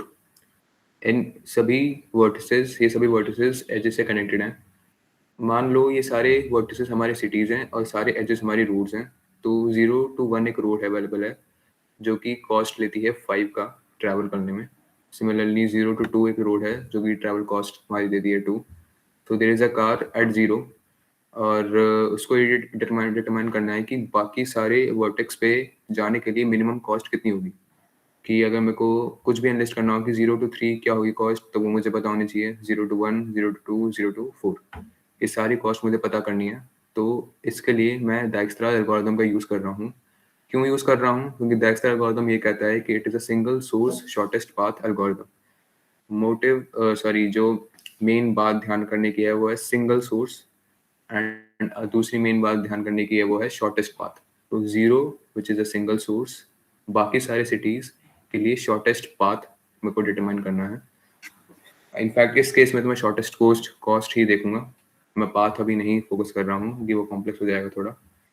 दो ज़्यादा कॉम्प्लेक्स नहीं है, थोड़ा ही एडिशनल है, बट मैं इसका स्कोप सिर्फ कॉस्ट तक लिमिट कर रहा हूँ। तो 0, स्टार्टिंग फ्रॉम 0 वी मेरे को पहले आप ये बता दीजिए प्रायोरिटी क्यू क्या सब जानते हैं या मैं उसको एक्सप्लेन करूँ?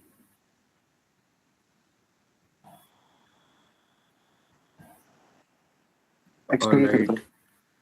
ऑलराइट, सो प्रायोरिटी क्यू क्या होती है? तो प्रायोरिटी क्यू इज उसका दूसरे दो नाम होते हैं, एक तो मिन हीप और एक मैक्स हीप। सो चलो उसकी डेप्थ में नहीं जाते हैं, सुपरफिशियली देखते हैं। एक प्रायोरिटी क्यू क्या होती है? एक क्यू ही होती है। It helps us to get the minimum or maximum priority object from the list of objects। मतलब ये कि अगर मेरे पास लेट सपोज 5 एलिमेंट्स हैं एंड मुझे उन 5 एलिमेंट्स की वैल्यूज एसोसिएटेड हैं कुछ, और मुझे बतानी है कि इस पर्टिकुलर लिस्ट में मेरे पास मिनिमम वैल्यू किसकी होगी। तो वो big of log n time में मेरे को बता देगी कि मिनिमम एलिमेंट क्या होगा, एंड मैक्सिमम एलिमेंट भी बता देगी मुझे कि वो मैक्सिमम एलिमेंट कौन सा होगा। दोनों प्रायोरिटी क्यूज अलग होती हैं। एक होती है मिन प्रायोरिटी क्यू, इसको हम मिन हीप भी बोलते हैं। मिन priority queue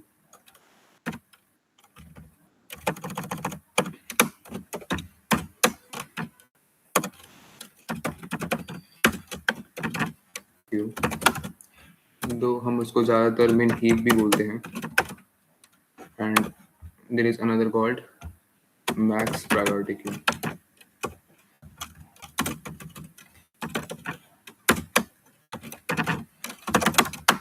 which is nothing but max heap।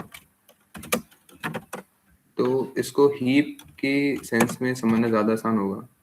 Heap क्या होती है? हीप एक काइंड ऑफ, आपने देखी होगी हीप कैसी होती है। इलस्ट्रेशन से मैं बताऊं तो एक ऐसी हीप होती है कुछ, राइट? ग्रेन्स की हीप हो, कैसी भी हीप हो गई। तो हमारे पास एक्सेस होता है सिर्फ इस चीज़ का, टॉप का।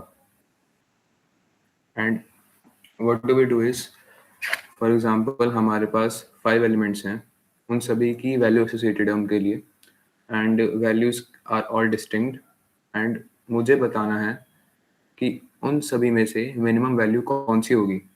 तो मिन हीप क्या करेगी?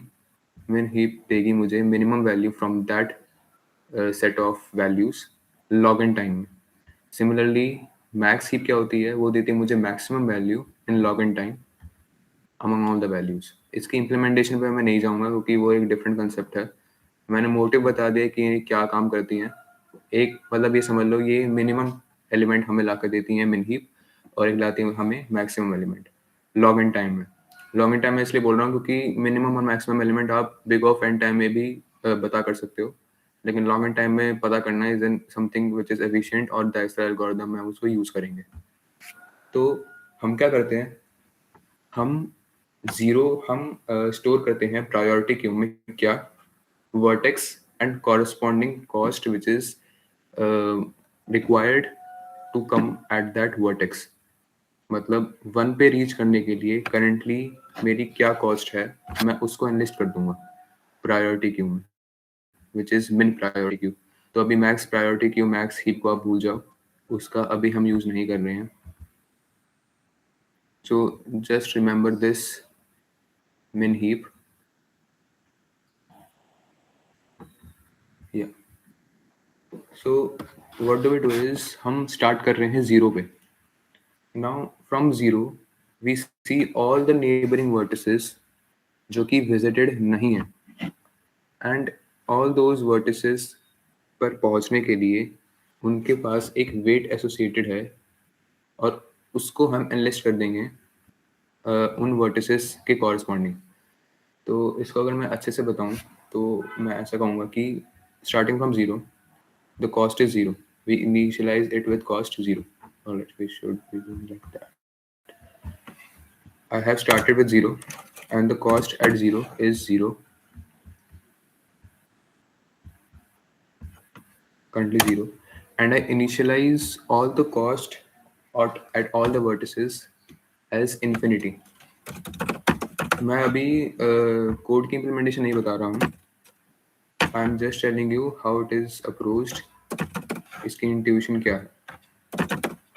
ऑलराइट, सो मेरी अप्रोच क्या होगी, मैं क्या करूँगा, मैं स्टार्ट करूँगा जीरो से. मेरे पास जीरो कॉस्ट है जीरो तक पहुँचने के लिए, क्योंकि एक सिंपल सी कॉमन सेंस की बात है कि जीरो पे जो भी कॉस्ट होगी उससे आगे मेरे को कहीं ट्रैवल करना है तो उतनी तो कॉस्ट मेरी रिक्वायर्ड होगी ना, उतनी तो कॉस्ट मेरी लग चुकी. तो फॉर एग्जाम्पल अगर जीरो पे मेरी कॉस्ट होती 5, तो जीरो से लेकर 1 तक पहुँचने में मेरी कॉस्ट क्या होती, जो जीरो पे कॉस्ट है प्लस जो मेरे को इस एज पे लगी है, राइट. तो जीरो से लेकर 1 तक मुझे क्या कॉस्ट लगेगी, वो लगेगी जीरो की cost plus the cost that is related और एसोसिएटेड विद दैट एज. तो 0 + 5 यहाँ पर अभी मैं देखूंगा कि मैं डाल सकता हूँ या नहीं डाल सकता. तो जीरो से लेकर जीरो से स्टार्ट कर रहा हूँ मैं, और मैं ये एज लेता हूँ 5 कॉस्ट है इसकी, और मैं 1 पे जाता हूँ. तो मेरी क्या कॉस्ट हुई 1 तक पहुँचने में 5. तो मैं ये देख रहा हूँ क्या 5 इन्फिनिटी से छोटा है. अगर हाँ तो मैं क्या करूँगा, मैं इसको कर दूंगा इरेज, क्योंकि मेरे को अभी रिक्वायर्ड नहीं है. मिनिमम कॉस्ट यहाँ तक पहुँचने की है 5. इन्फिनिटी से तो छोटी है 5, तो मैं यहाँ पर 5 मेंशन कर दूंगा.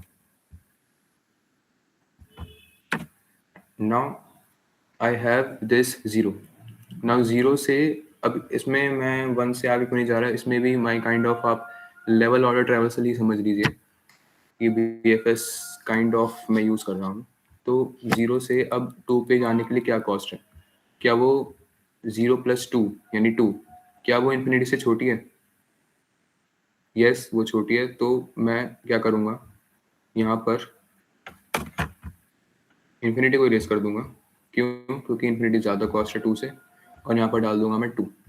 तो 2 तक पहुँचने के लिए मिनिमम कॉस्ट की रिक्वायरमेंट है 2 अभी तक. नाउ अब क्योंकि मेरे पास जीरो के नेबरिंग वर्टिसेस सारे विजिटेड हो चुके हैं, तो मैं क्या करूँगा, जीरो को मैं पॉप कर दूंगा, मतलब जीरो को हटा दूंगा मतलब मैं.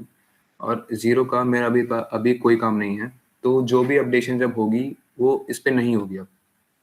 नाउ कमिंग ऑन टू, क्योंकि अगर मैं इसको अभी भी कंसिडर करूंगा अपडेशन के लिए, तो सिंपल एक कॉमन सेंस की बात है, अगर आप राउंड ट्रिप करेंगे, इसका मतलब आप राउंड ट्रिप कर रहे हैं, तो राउंड ट्रिप का तो ज़्यादा कॉस्ट होगा ही ना. आपको कॉस्ट चाहिए from this zero to all the other vertices, को राउंड ट्रिप नहीं करनी है. तो कंसिडरिंग दैट मैं इसको हटा दूंगा. नाउ मेरी कंसिडरेशन में अभी फिलहाल 1 और 2, लेकिन उससे पहले मैं देखूंगा कंसिडरेशन में जितने भी मेरे वर्टेक्स हैं उनमें से सबसे छोटा मेरे पास वर्टेक्स, सबसे कम वैल्यू वाला, सबसे कम कॉस्ट वाला वर्टेक्स कौन सा है, तो वो है मेरे पास 2. तो मैं क्या करूँगा, अब 2 से मैं बाकी सारे नेबर्स विजिट करूँगा जो कि विजिटेड नहीं है. तो मैं 0 पे तो जाने नहीं वाला. मैं क्या करूँगा, मैं 2 से 1 पे जाऊँगा, 2 से 3 पे जाऊँगा, 2 से 4 पे जाऊँगा, और चेक करूँगा क्या कॉस्ट मैं अपडेट कर सकता हूँ. So coming from 2 I have this cost 2, and मैं इस एज को परस्यू करता हूँ 2 से 1 की. तो क्या कॉस्ट आएगी, 2 + 4, राइट, है ना? यस. ओके, तो ये सेशन कब तक चलेगा? आई मीन मैं सब कुछ डेप्थ में ही समझा रहा हूँ, मैं सुपरफिशियल नहीं समझा रहा, तो थोड़ा सा और टाइम लगेगा. I mean approx 30 to 40 minutes maximum, इससे ज़्यादा नहीं. क्योंकि मैं दैट्स एल्गोरिथम सिंपली एक्सप्लेन कर देता, मतलब जल्दी जल्दी सुपरफिशियली. वो मैं चाहता नहीं, मैं चाहता हूँ कि सब कुछ डेप्थ में एनालिसिस हो. तो नानू आई वुड से ये 30 to 35 मिनट चलेगा maximum. Alright, so coming back to it, कहाँ था मैं? Yes, I was at this vertex 2 और इसकी कॉस्ट यहाँ पर मैंने बोल रहा हूँ कि 2 से 1 तक जाने में कॉस्ट आएगी मेरी 6। क्यों? क्योंकि 2 पे कॉस्ट थी 2, एच पे कॉस्ट थी मेरी 4। तो यहाँ पर मैं बोल रहा हूँ कि 0 से 2, 2 से 1, 1 तक रीच करने में कॉस्ट वाया 2 इज 6। क्या वो 5 से बड़ी है या छोटी है? क्योंकि 6 5 से बड़ा है तो मैं उसको यहाँ पर अपडेट नहीं करूँगा। मुझे पता है कि अगर मैं 2 से जाऊँगा तो मेरे पास ज़्यादा कॉस्ट आएगी, मैं सिंपली 0 से डायरेक्टली 1 पे जंप करूँगा, तो ये अपडेशन नहीं होगा।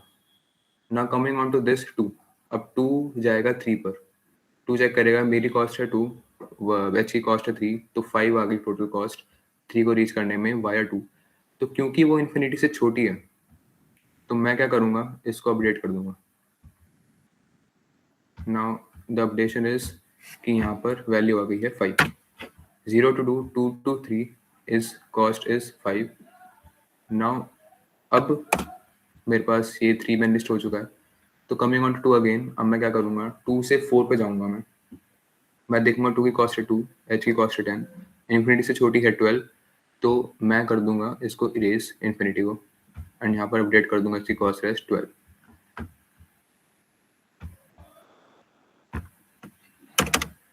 सो अब तक जो मेरी मिनिमम कॉस्ट थी वो मैंने उसका यूज़ कर लिया है। तो अब 2 के नेबर्स में कोई भी ऐसे नोड्स नहीं है, कोई भी ऐसे वर्टिसेस नहीं है जो कि विजिटेड नहीं है, तो मेरा अब 2 का काम हो गया है। अब मैं 2 को एक्सप्लोर नहीं करूँगा। नाउ अब 1, 3 और 4 में से मिनिमम कॉस्ट किसकी है? I should say minimum cost कौन सी है, वो है 5। अब 5 कॉस्ट है 2 सिटीज़ की, यानी 1 और 3। तो अब ये सिंपली मेरी चॉइस है कि मैं कौन सी कॉस्ट से, कौन सी नोड से स्टार्ट करता हूँ। लेकिन क्योंकि 1 जो है वो छोटी है तो मैं उसे स्टार्ट कर लेता हूँ ऐसे, लेकिन उससे कुछ ज़्यादा फर्क नहीं पड़ेगा।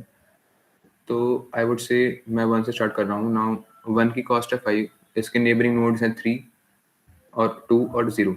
क्योंकि 0 और 2 मैंने रूल आउट कर चुका हूँ, मेरा काम हो चुका है उनका, तो इन दोनों पे मैं अपडेशन नहीं लगाऊंगा, मैं लगाऊंगा डायरेक्ट अपडेशन 3 पे। तो विच इज़ 5 + 1 इज 6।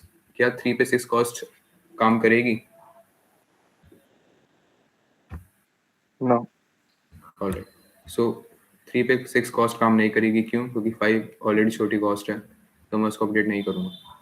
तो 1 के नेबर जितने भी हैं वो सारे विजिट हो चुके हैं। नाउ 1 को भी मैं रूल आउट कर रहा हूँ। तो अभी तक मुझे ये पता है कि 2 तक रीच करने में 2 है मिनिमम कॉस्ट, 1 तक रीच करने में 5 है minimum cost. Now coming on to this 3 and 4, 3 और 4 में से छोटी कॉस्ट है मेरी 5, सॉरी 3 और 4 वर्टिसेस में छोटी कॉस्ट है मेरी 5, जो कि 3 से एसोसिएटेड है। तो मैं 3 पे जाऊंगा और चेक करूंगा 4 के लिए। 5 + 6 11, क्या वो 12 से छोटी है? यस, वो 12 से छोटी है, तो मैं इसको अपडेट कर दूंगा और यहाँ पर 1 लिख दूंगा, सॉरी 11 लिख दूंगा। अब 3 का काम हो चुका है नाउ, क्योंकि ऑल सारे वर्टिसेस मेरे विजिट हो चुके हैं एंड 4 इज ऑल्सो विजिटेड। तो अब 3 रूल आउट हो चुका है। 0, 1, 2 and 3 are all visited. Now 4 बचा है, 4 के कोई ऐसे वर्टिसेस नहीं है नेबरिंग में जो कि विजिटेड ना हो, तो मैं अब इस एल्गोरिथम को स्टॉप कर दूंगा। तो अब मेरे पास वो सारी कॉस्ट आ चुकी हैं हर वर्टिस से, जो कि 0 से लेकर उस वर्टिस पे पहुंचने में मिनिमम। तो 0 से 1 तक मुझे पहुंचना हो अगर, तो 5 कॉस्ट होगी मिनिमम। 0 से 4 तक पहुंच रहा हूँ तो कॉस्ट होगी 11 मिनिमम। आप इस ग्राफ से भी चेक कर सकते हैं कि 4 पे जाने के लिए मिनिमम कॉस्ट क्या होगी। तो मैं अगर 0 से 1 पे जाऊंगा, 5 देन 1 6 + 6 इज 12, तो ये तो नहीं होगी बात। 0 to 2 is 2, then 4, which is 6, then +1 7, 6 7 + 6 is 13, which is also not good. 2 to 3 5, then 5 to 6 11, जो कि मिनिमम कॉस्ट है यहाँ पर 11। तो हर वर्टेक्स के लिए मेरे पास मिनिमम कॉस्ट आ चुकी है। तो ये थी मेरी general intuition, general approach Dijkstra algorithm के लिए। डिफरेंट प्रॉब्लम्स में इसकी मॉडिफिकेशन हो सकती है, लेकिन वो मॉडिफिकेशन अभी नहीं करेंगे, अभी सिंपल एल्गोरिथम समझेंगे। तो सिंस ये ज़्यादा सेशन एक्सटेंड हो चुका है तो मैं इसकी इम्प्लीमेंटेशन पे नहीं जाऊंगा। दो मैं ये बता दूं आपको कि ये मिन हीप यूज़ करके होता है।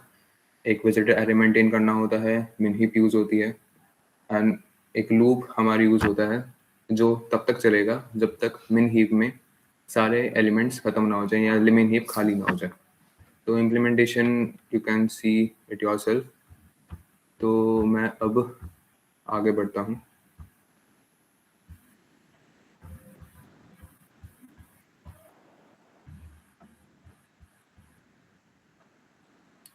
So cycle detection. Alright, so cycle detection is also something really important in graphs. बहुत ही सारे यूज केसेस हैं इसके, बट यूज केसेस पे अभी नहीं जाएंगे। हम सिंपल ये देखेंगे कि साइकिल डिटेक्शन कैसे करते हैं। वो हम करते हैं, दो तरीके होते हैं उसके साइकिल डिटेक्शन के। एक होता है डीएफएस से और एक होता है बीएफएस से। सो डीएफएस से कैसे करते हैं हम, वो हम अभी देखते हैं। ऑलराइट, सो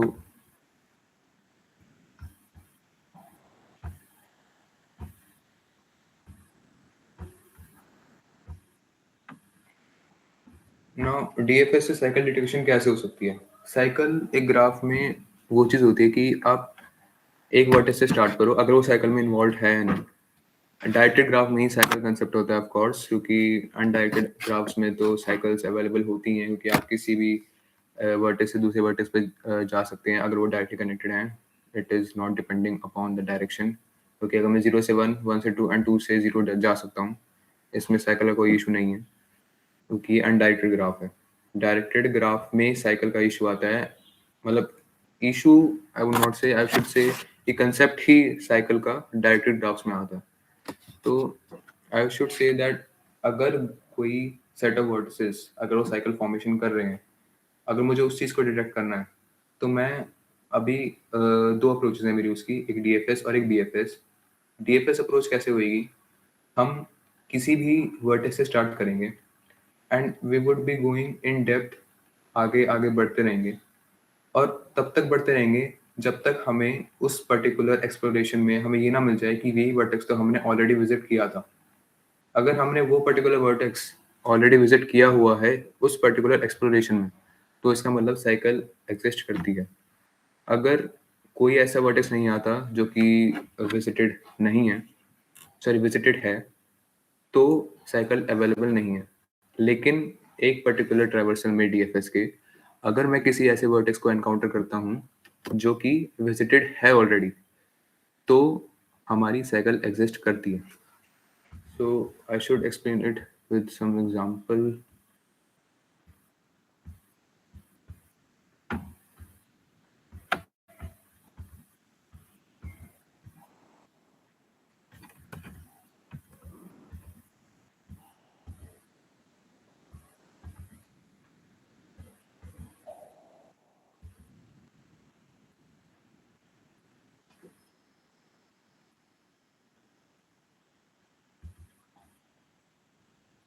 ऑलराइट, सो इन सभी के बीच में हमारे पास एजेस हैं, would make them directed as well.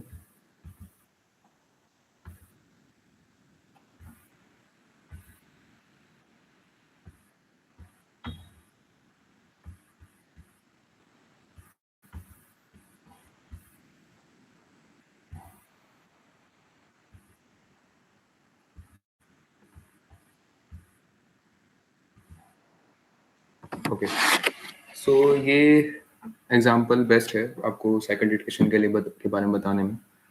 तो अगर मैं इस पर्टिकुलर वर्टेक्स से स्टार्ट करूं, let's name this vertex as A, और मैं इस वर्टेक्स से स्टार्ट कर रहा हूँ साइकिल डिटेक्शन एल्गोरिथम को स्टार्ट करने के लिए, तो मैं देख रहा हूँ कि ए से मैंने स्टार्ट किया, मैं बी पे गया एंड आफ्टर बी मेरे पास कोई वर्टेक्स नहीं है जिस पे मैं जा सकता हूँ। क्यों? क्योंकि इस वर्टेक्स की तो डायरेक्शन ही नहीं है, मैं इस पे जा ही नहीं सकता, और इस वर्टेक्स को मैं ऑलरेडी विजिट कर चुका हूँ ए को।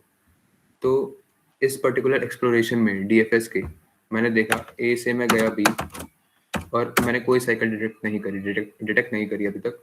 तो अभी इस पर्टिकुलर अब तक कोई भी साइकिल डिटेक्ट नहीं हुई है।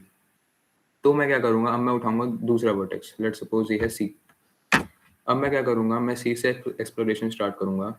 वो इस वर्टेक्स पे जाएगी which is D, now E, now F and this is G. Now F पे जाने के बाद मैं देखूंगा कि बी ऑलरेडी विजिटेड है, तो मैं उस पर नहीं जाऊंगा। मैं क्या करूंगा, मैं जाऊंगा जी पर। तो मैं वाइल ट्रेवर्सिंग मैं देख रहा था सी विजिटेड है, डी विजिटेड है, ई विजिटेड है, एफ भी विजिटेड है। नाउ जी पे गया, वो भी विजिटेड मार्क हो गया। नाउ जी के बाद मैंने देखा कि ई पे जब मैं जा रहा हूँ तो विजिटेड है। तो इसका मतलब ये है कि इस पर्टिकुलर एक्सप्लोरेशन में मैंने देखा कि ई तो मैं ऑलरेडी मार्क कर चुका हूँ, ई पे मैं ऑलरेडी जा चुका हूँ, तो यानी साइकिल डिटेक्ट हुई है। तो डाउट ये आ सकता है कि एफ भी तो बी को देख रहा था कि वो विजिटेड है, तो उसने तब क्यों नहीं बताया कि साइकिल है। तो these are two different thing. मतलब मैंने अभी बोला कि एक पर्टिकुलर डीएफएस एक्सप्लोरेशन में कि ए से बी गया, तो ये एक एक्सप्लोरेशन हो गई कि इसमें मेरे को साइकिल नहीं मिली, इसमें कोई भी ऐसा चीज एनकाउंटर नहीं हुई है जो कि विजिटेड है। बट आई शुड से कि इस पर्टिकुलर एक्सप्लोरेशन में विजिटेड है। बट मैं जब सी से जा रहा हूँ तो एफ देख रहा है कि बी प्रीवियस एक्सप्लोरेशन में विजिटेड है, इसमें नहीं है। तो वो साइकिल के लिए मतलब क्या कहते हैं, शॉर्टलिस्ट नहीं होगा, वो रूल आउट हो जाएगा। क्यों? क्योंकि वो प्रीवियस एक्सप्लोरेशन है, वो पास्ट एक्सप्लोरेशन है। तो बेशक वो विजिटेड हो ना हो मुझे फर्क नहीं पड़ता, विजिटेड हो फर्क नहीं पड़ता।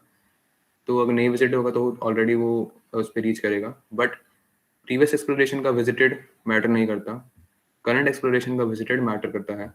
तो from C to D, D to E, E to F, F to G, G to E. Now going from G to E I see that E is visited, so I can make sure, I can declare that cycle exists in a graph. कहाँ पर है वो graph? वो मेरे को दिख रही है ई से एफ, एफ से जी एंड जी से ई। सो डीएफएस से साइकिल डिटेक्शन ऐसे होता है। सो इसमें किसी को कोई प्रॉब्लम है?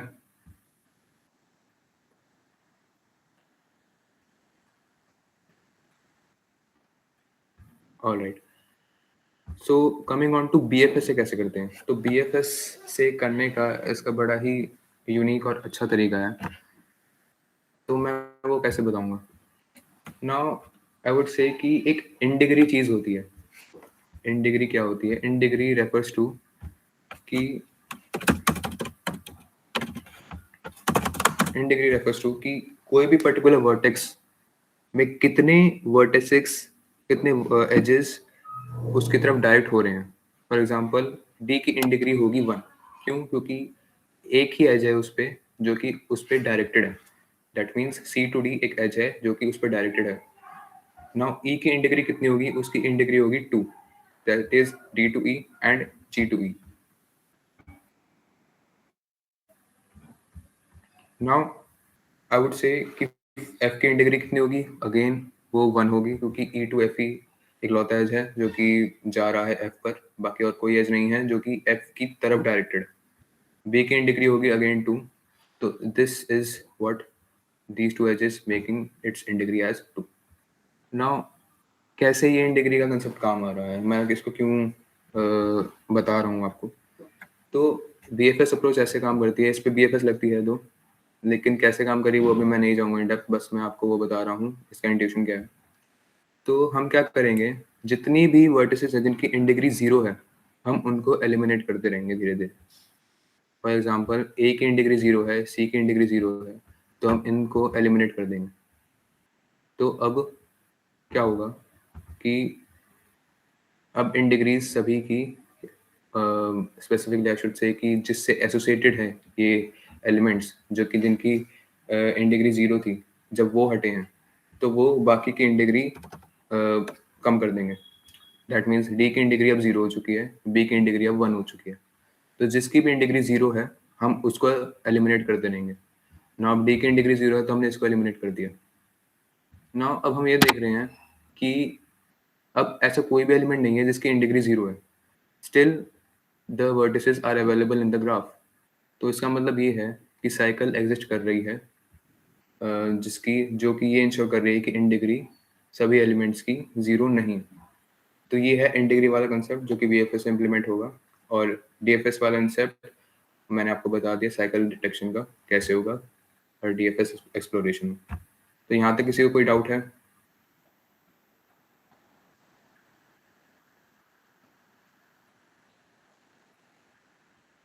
All right.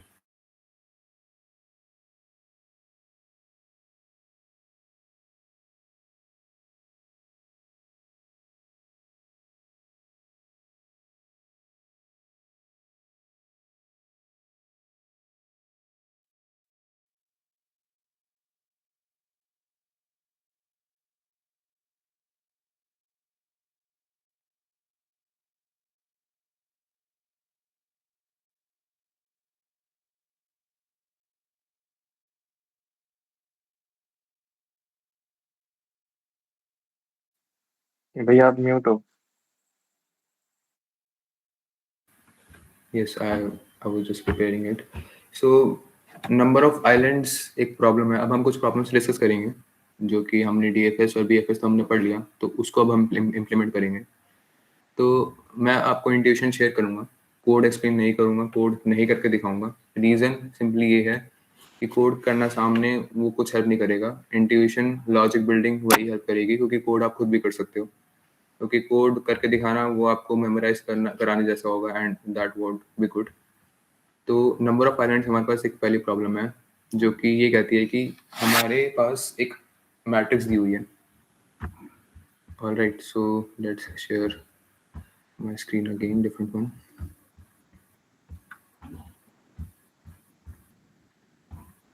सो एक मैट्रिक्स दी हुई है हमारे पास, and that matrix is representing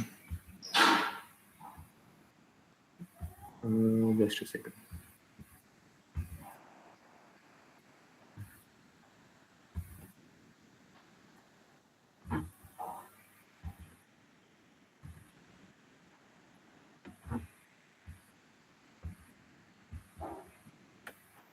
alright, तो हमारे पास एक मैट्रिक्स दी हुई है, एंड इट मैट्रिक्स में हमारे पास कुछ वंस हैं एंड कुछ जीरोस हैं।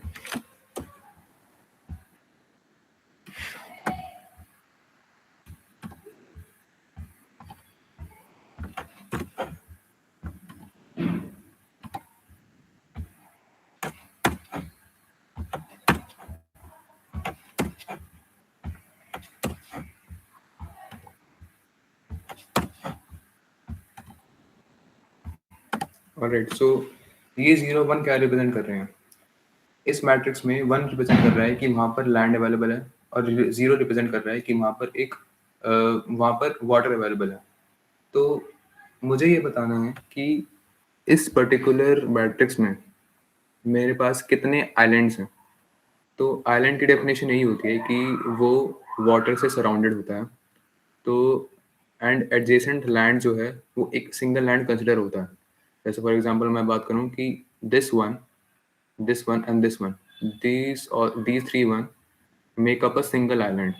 Why? Because consider कि यहाँ पर हर जगह वाटर है, तो यहाँ पर भी वाटर है because it is representing a zero, यहाँ पर भी water, zero zero zero, and यहाँ पर तो वाटर है ही।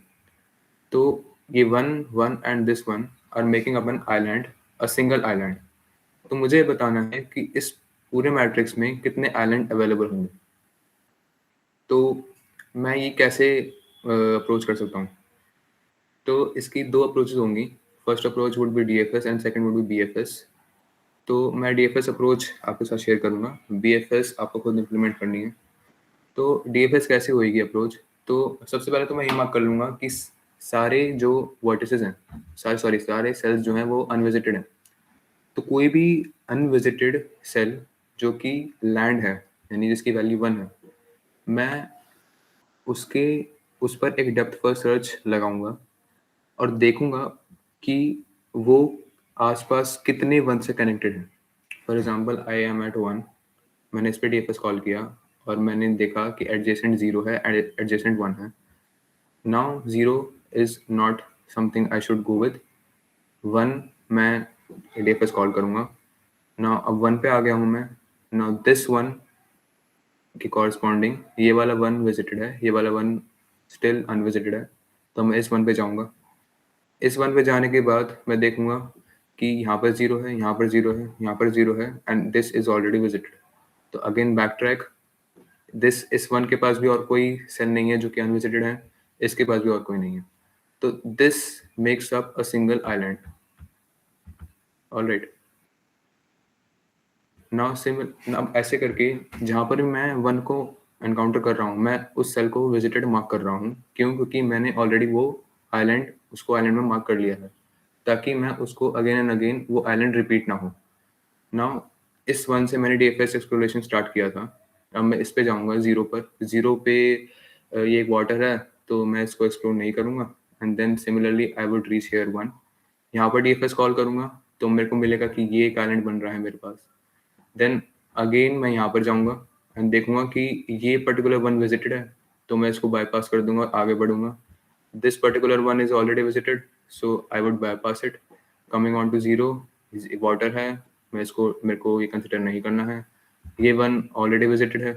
Now coming on to 0, ऐसे ऐसे मैं पूरे 2D मैट्रिक्स में ट्रैवर्स करूंगा.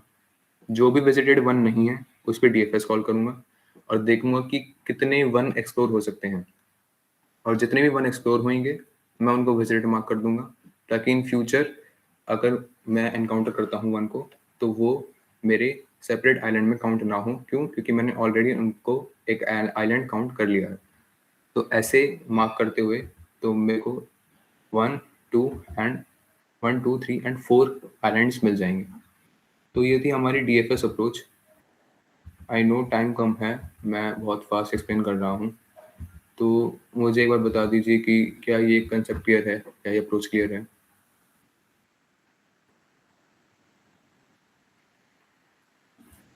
Alright, so coming on to BFS आप खुद इम्प्लीमेंट करेंगे. And coming on to the next question which is I guess cloning graph, कुछ ऐसा ही है.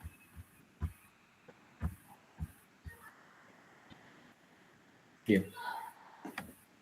So graph clone is something which is really similar to DFS and VFS. Basic implementation है. I won't go into this. And you can see the problem statement. अगर आपको इसको implement करना है, क्योंकि ये प्रॉब्लम ऐसी नहीं है जो कि यूनिक मैं कंसिडर करूँगा. आइलैंड वाली प्रॉब्लम काफ़ी यूनिक थी. एंड एक मैं भी बता सकता हूँ कि मैंने रिसेंटली नकारो का OA दिया था ऑनलाइन असेसमेंट, तो उसमें ये प्रॉब्लम एज इट इज़ थी. लीड कोड पे भी अवेलेबल है, आप वहाँ पर प्रैक्टिस कर सकते हैं इसको. So this I would skip it. Now coming on to course schedule. Very interesting problem, बहुत ही अच्छी प्रॉब्लम है. इनफैक्ट ये आपको DFS और BFS अच्छी तरह क्लियर कर देगी. Now what is this problem statement?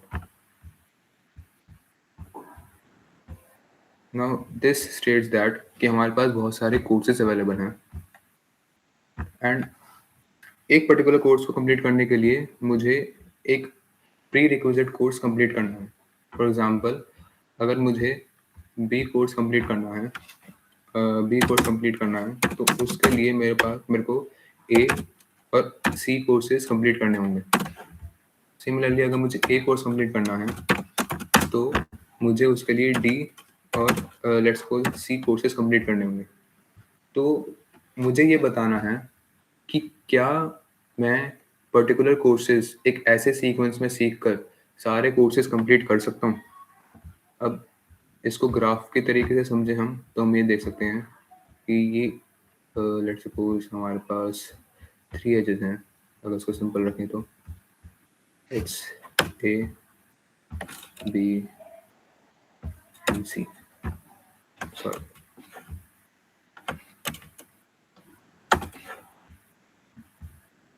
Just a second.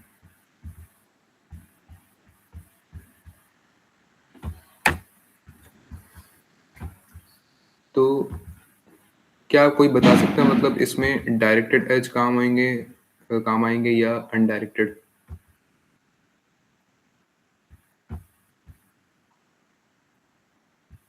Anybody?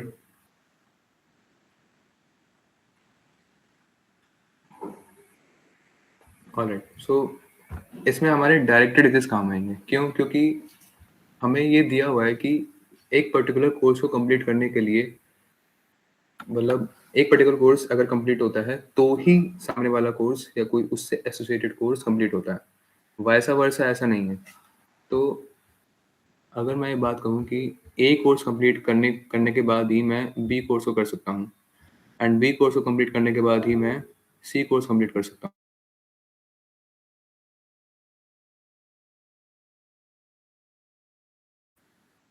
इसको आप भूल जाइए, ये इससे एसोसिएटेड नहीं है. तो मैं इसको कैसे अप्रोच करूँगा? तो एक n डिग्री वाला कंसेप्ट मैं इस पे दोबारा लगा सकता हूँ कि मैं क्या करूँगा. First of all just a second.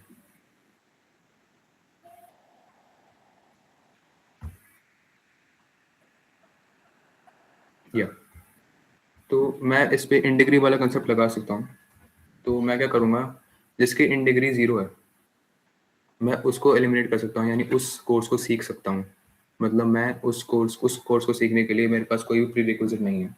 तो मैं क्या करूँगा, उस कोर्स को सीख कर अपनी चेकलिस्ट में डाल लूँगा कि ये कोर्स मैंने कर लिया है, और जो वो कोर्स दूसरे कोर्सेज के लिए प्रीरिक्विजिट था, वो अब मेरी चेकलिस्ट में आ चुका है कि मैंने वो कोर्स कंप्लीट कर लिया है।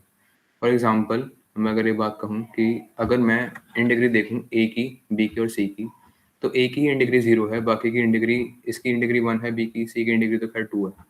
तो ए की इन डिग्री 1 है, तो मैं इसको एलिमिनेट कर दूंगा क्योंकि मैंने सीख लिया है इसको, इसके लिए कोई भी प्रीरिक्विजिट नहीं है। तो इसके लिए ये बी का प्रीरिक्विजिट भी हट चुका है और सी का एक प्रीरिक्विजिट हट चुका है। तो अब मैं बी पर आता हूँ। बी के लिए अब कोई भी ऐसा कोर्स नहीं है जो कि प्रीरिक्विजिट है, क्योंकि मैंने ए सीख लिया है। तो अगेन इसकी इन डिग्री 0 है, तो मैं इसको एलिमिनेट करूंगा। नाउ आफ्टर एलिमिनेटिंग दिस, मेरे पास सी की इन डिग्री 0 है, तो सी भी मैं सीख लूंगा। तो since graph is completely empty, तो मेरे को ये इनफर होता है कि मैंने सारे कोर्सेज सीख लिए हैं। तो ये इन डिग्री का कंसेप्ट लगाकर हम इसको सॉल्व कर सकते हैं दिस कोर्स शेड्यूल को। क्योंकि कोई भी पर्टिकुलर कोर्स सीखने के लिए अगर उसकी इन डिग्री 0 है, यानी उसको सीखने के लिए कोई भी दूसरे कोर्स की सीखने की रिक्वायरमेंट नहीं है, या मैंने वो कोर्स ऑलरेडी सीख चुका हूँ, तो मेरे को वो पर्टिकुलर कोर्स एलिमिनेट कर देना है, और जितने भी कोर्सेज की वो प्री रिक्विजिट है वो मेरी चेकलिस्ट में आ चुके हैं, तो वो मेरे को प्रॉब्लम नहीं करेगी। तो ये एक्सप्लेनेशन क्लियर हुई है?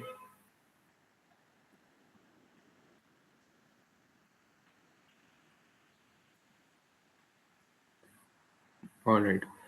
So coming on to next question.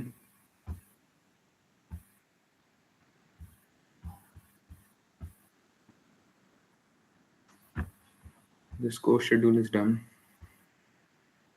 All right. Disconnected components. तो ये भी एक यूनिक कंसेप्ट है, कनेक्टेड कंपोनेंट्स। तो what are components? Components in a graph are something जो कि आई वुड से कि पर्टिकुलर जो कि फॉर्म होते हैं सेट ऑफ वर्टिसेस से और सेट ऑफ एजेस से, और एक पर्टिकुलर ग्राफ में मल्टीपल कंपोनेंट्स हो सकते हैं।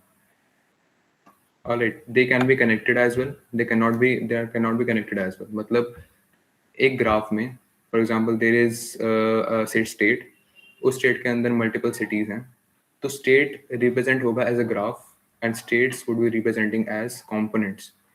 तो कंपोनेंट्स आपस में कनेक्टेड हो सकते हैं, आपस में कनेक्टेड नहीं भी हो सकते हैं। तो this is what components is.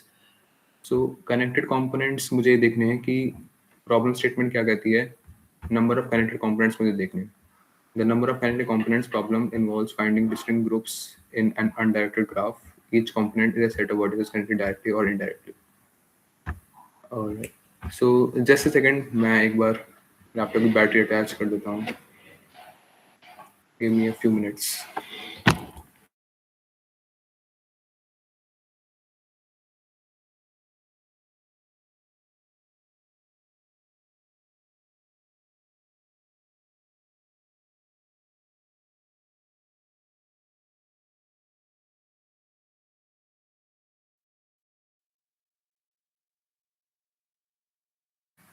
Yeah, sorry for the delay. Now coming on to this, ये भी DFS से easily approach हो सकती है प्रॉब्लम। हमें क्या करना है, किसी भी पर्टिकुलर वर्टेक्स से स्टार्ट करना है और पूरा जब तक ट्रैवर्स करेंगे जब तक हमारे उस पर्टिकुलर कंपोनेंट में सारे वर्टिसेस विजिट ना हो जाए। तो अगर हमारे पास कोई भी ऐसा वर्टेक्स है जो कि अनविजिटेड है, हम उसको विजिट करेंगे अगर वो रीचेबल है। अगर वो रीचेबल नहीं है तो इसका मतलब यही है कि वो दूसरे कंपोनेंट में एग्जिस्ट करता है। तो अगर मैं उसको एक एग्जांपल से बताऊं,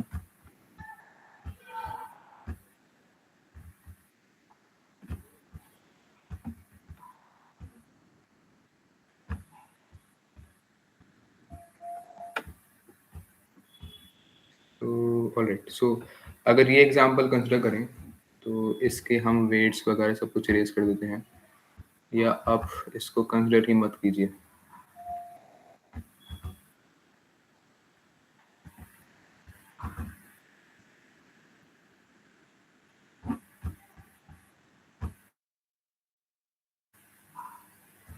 ऑलराइट, सो यहाँ पर कनेक्टेड कंपोनेंट्स ये हो जाएंगे कि मेरे को नंबर ऑफ कनेक्टेड कंपोनेंट्स जज करने हैं इस पर्टिकुलर ग्राफ में कितने हैं। विजुअली तो दिख रहा है कि यहाँ पर 2 हैं, बट वो ग्राफ में जो हमारे पास जब लिस्ट की रिप्रेजेंटेशन होगी तो उसमें हमें क्लियरली विजिबल नहीं होगा। तो हमें क्या करना है, डीएफएस अप्रोच लगानी है। फॉर एग्जांपल 0 से मैं स्टार्ट करता हूँ, तो 0 से ये अनविजिटेड है। मैंने 0 से स्टार्ट किया, मैंने डीएफएस लगाया और सारे वर्टिसेस विजिट किए जो कि विजिट किए जा सकते हैं। तो 0 से 1 ही विजिट हुआ जा सकता है। तो इस पर्टिकुलर केस में जब मैं 1 पे आता हूँ तो कोई भी ऐसा वर्टेक्स नहीं है जिसमें मैं विजिट कर सकता हूँ। तो उस केस में ये एक कनेक्टेड कंपोनेंट हो गया। Now coming on to this 3, मैं 3 से स्टार्ट करता हूँ या किसी पे भी स्टार्ट कर सकता हूँ, 2, 4 और 3। मैं सपोज 3 से स्टार्ट करता हूँ और 3 से जितने भी वर्टिसेस विजिट हो सकते हैं डीएफएस लगाऊंगा उस पर, और उस केस में मैं डीएफएस लगा के मैं इन सभी वर्टिसेस को विजिट कर सकता हूँ, क्योंकि डीएफएस एक ग्राफ ट्रेवर्सल टेक्निक है। तो 3 से मैंने सारे वर्टिसेस विजिट कर लिए जो कि किए जा सकते हैं। Now I have explored all the vertices. Now coming back on to 3, मैंने ये देख लिया कि अब मैंने सारे वर्टेक्स विजिट कर लिए हैं, तो ये एक अनदर कंपोनेंट है। तो total components are 2। After that मैंने सारे वर्टिसेस को रीच कर लिया, 0, 1, 2, 3 एंड 4। कोई भी ऐसा वर्टेक्स नहीं है जो कि अनविजिटेड रह गया। तो यानी मेरी ट्रैवर्सल सक्सेसफुल हुई। मैंने कंपोनेंट्स जज कर लिए कितने हैं, एंड मैंने प्रॉब्लम को सॉल्व कर लिया जो कि थी नंबर ऑफ कनेक्टेड कंपोनेंट्स को जानना, मैच करना। इसमें किसी को कुछ प्रॉब्लम है?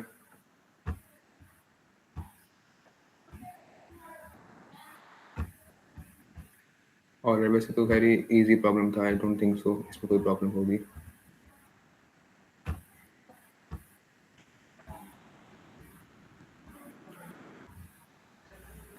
Now coming on to this graph valid tree. So tree is nothing but another form of a graph only. तो ट्री एक स्पेशल काइंड ऑफ ग्राफ है जिसमें हमारे पास n-1 एजेस होते हैं, and where n is the number of vertices, and entire graph or tree is connected. I mean एक particular vertex से दूसरे पर्टिकुलर वर्टेक्स पे जाने के लिए एक श्योरली एक पाथ एग्जिस्ट करेगा। ऐसा नहीं है कि कोई पाथ एग्जिस्ट नहीं करेगा या दोनों अलग अलग कंपोनेंट्स, 2 कंपोनेंट्स होंगे मेरे पास। पूरा एक वो ग्राफ कनेक्टेड होगा and there would be max to max n-1 edges. Also एक और प्रॉपर्टी है कि ट्री में कभी भी साइकिल्स अवेलेबल नहीं होंगी। अगर साइकिल्स अवेलेबल हैं इसका मतलब ये है कि एक एक्स्ट्रा एज अवेलेबल है। तो साइकिल डिटेक्शन में हम ये देखेंगे कि नंबर ऑफ, हम एजेस देख लेंगे and corresponding to number of vertices, and ये भी मैच करेंगे कि क्या पूरा एक पर्टिकुलर डीएफएस कंडक्ट करने में क्या हमारा सारे वर्टेक्स विजिट हो चुके हैं। अगर एक पर्टिकुलर ट्रैवर्सल में, सिर्फ एक ट्रैवर्सल में हमारे सारे वर्टेक्स विजिट हो चुके हैं और n-1 एजेस हैं हमारे पास, तो यानी वो एक ट्री है। और अगर कोई वर्टेक्स रह जाता है विजिट करना, तो यानी इसका मतलब ये है हमारा ग्राफ कनेक्टेड नहीं है। तो वो ट्री से भी रूल आउट हो चुका है कि वो ट्री भी नहीं हो सकता, क्योंकि tree is a connected graph which has n-1 edges and has no cycles, where n is the number of vertices. So is it clear to everyone?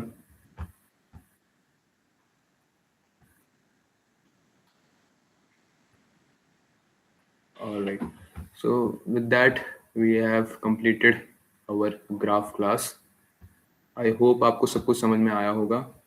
मैंने कोड करके नहीं इसलिए दिखाया क्योंकि 2 यहाँ पर अवेलेबल है एंड कर भी सकते हैं कोड, बट कोड करने से बिलीव मी आपको सिर्फ कोड मेमोराइज करने की बात हो जाएगी। आई मीन वो सिर्फ यही होगा कि मैं आपको ये बता रहा हूँ उसके बाद ये करना है, इसके बाद ये करना है, and that won't be good for you, क्योंकि उसके बाद आपको काइंड ऑफ मेमोराइज हो जाएगा कि हाँ वहाँ पर ऐसा किया था तो मुझे भी अब ऐसा करना है। आई रिकमेंड कि आप सब अपने आप से इम्प्लीमेंट कीजिए। लीड कोड पे 75 क्वेश्चंस हैं, जो लीड कोड 75 फेमस वो सेट है उससे प्रैक्टिस कर लीजिए, क्योंकि वहाँ पर इजी प्रॉब्लम्स है थोड़ी, या आप लीड कोड से ग्राफ की रैंडम प्रॉब्लम्स उठा सकते हैं। So with that, anything which is not clear to you, anything, any doubts?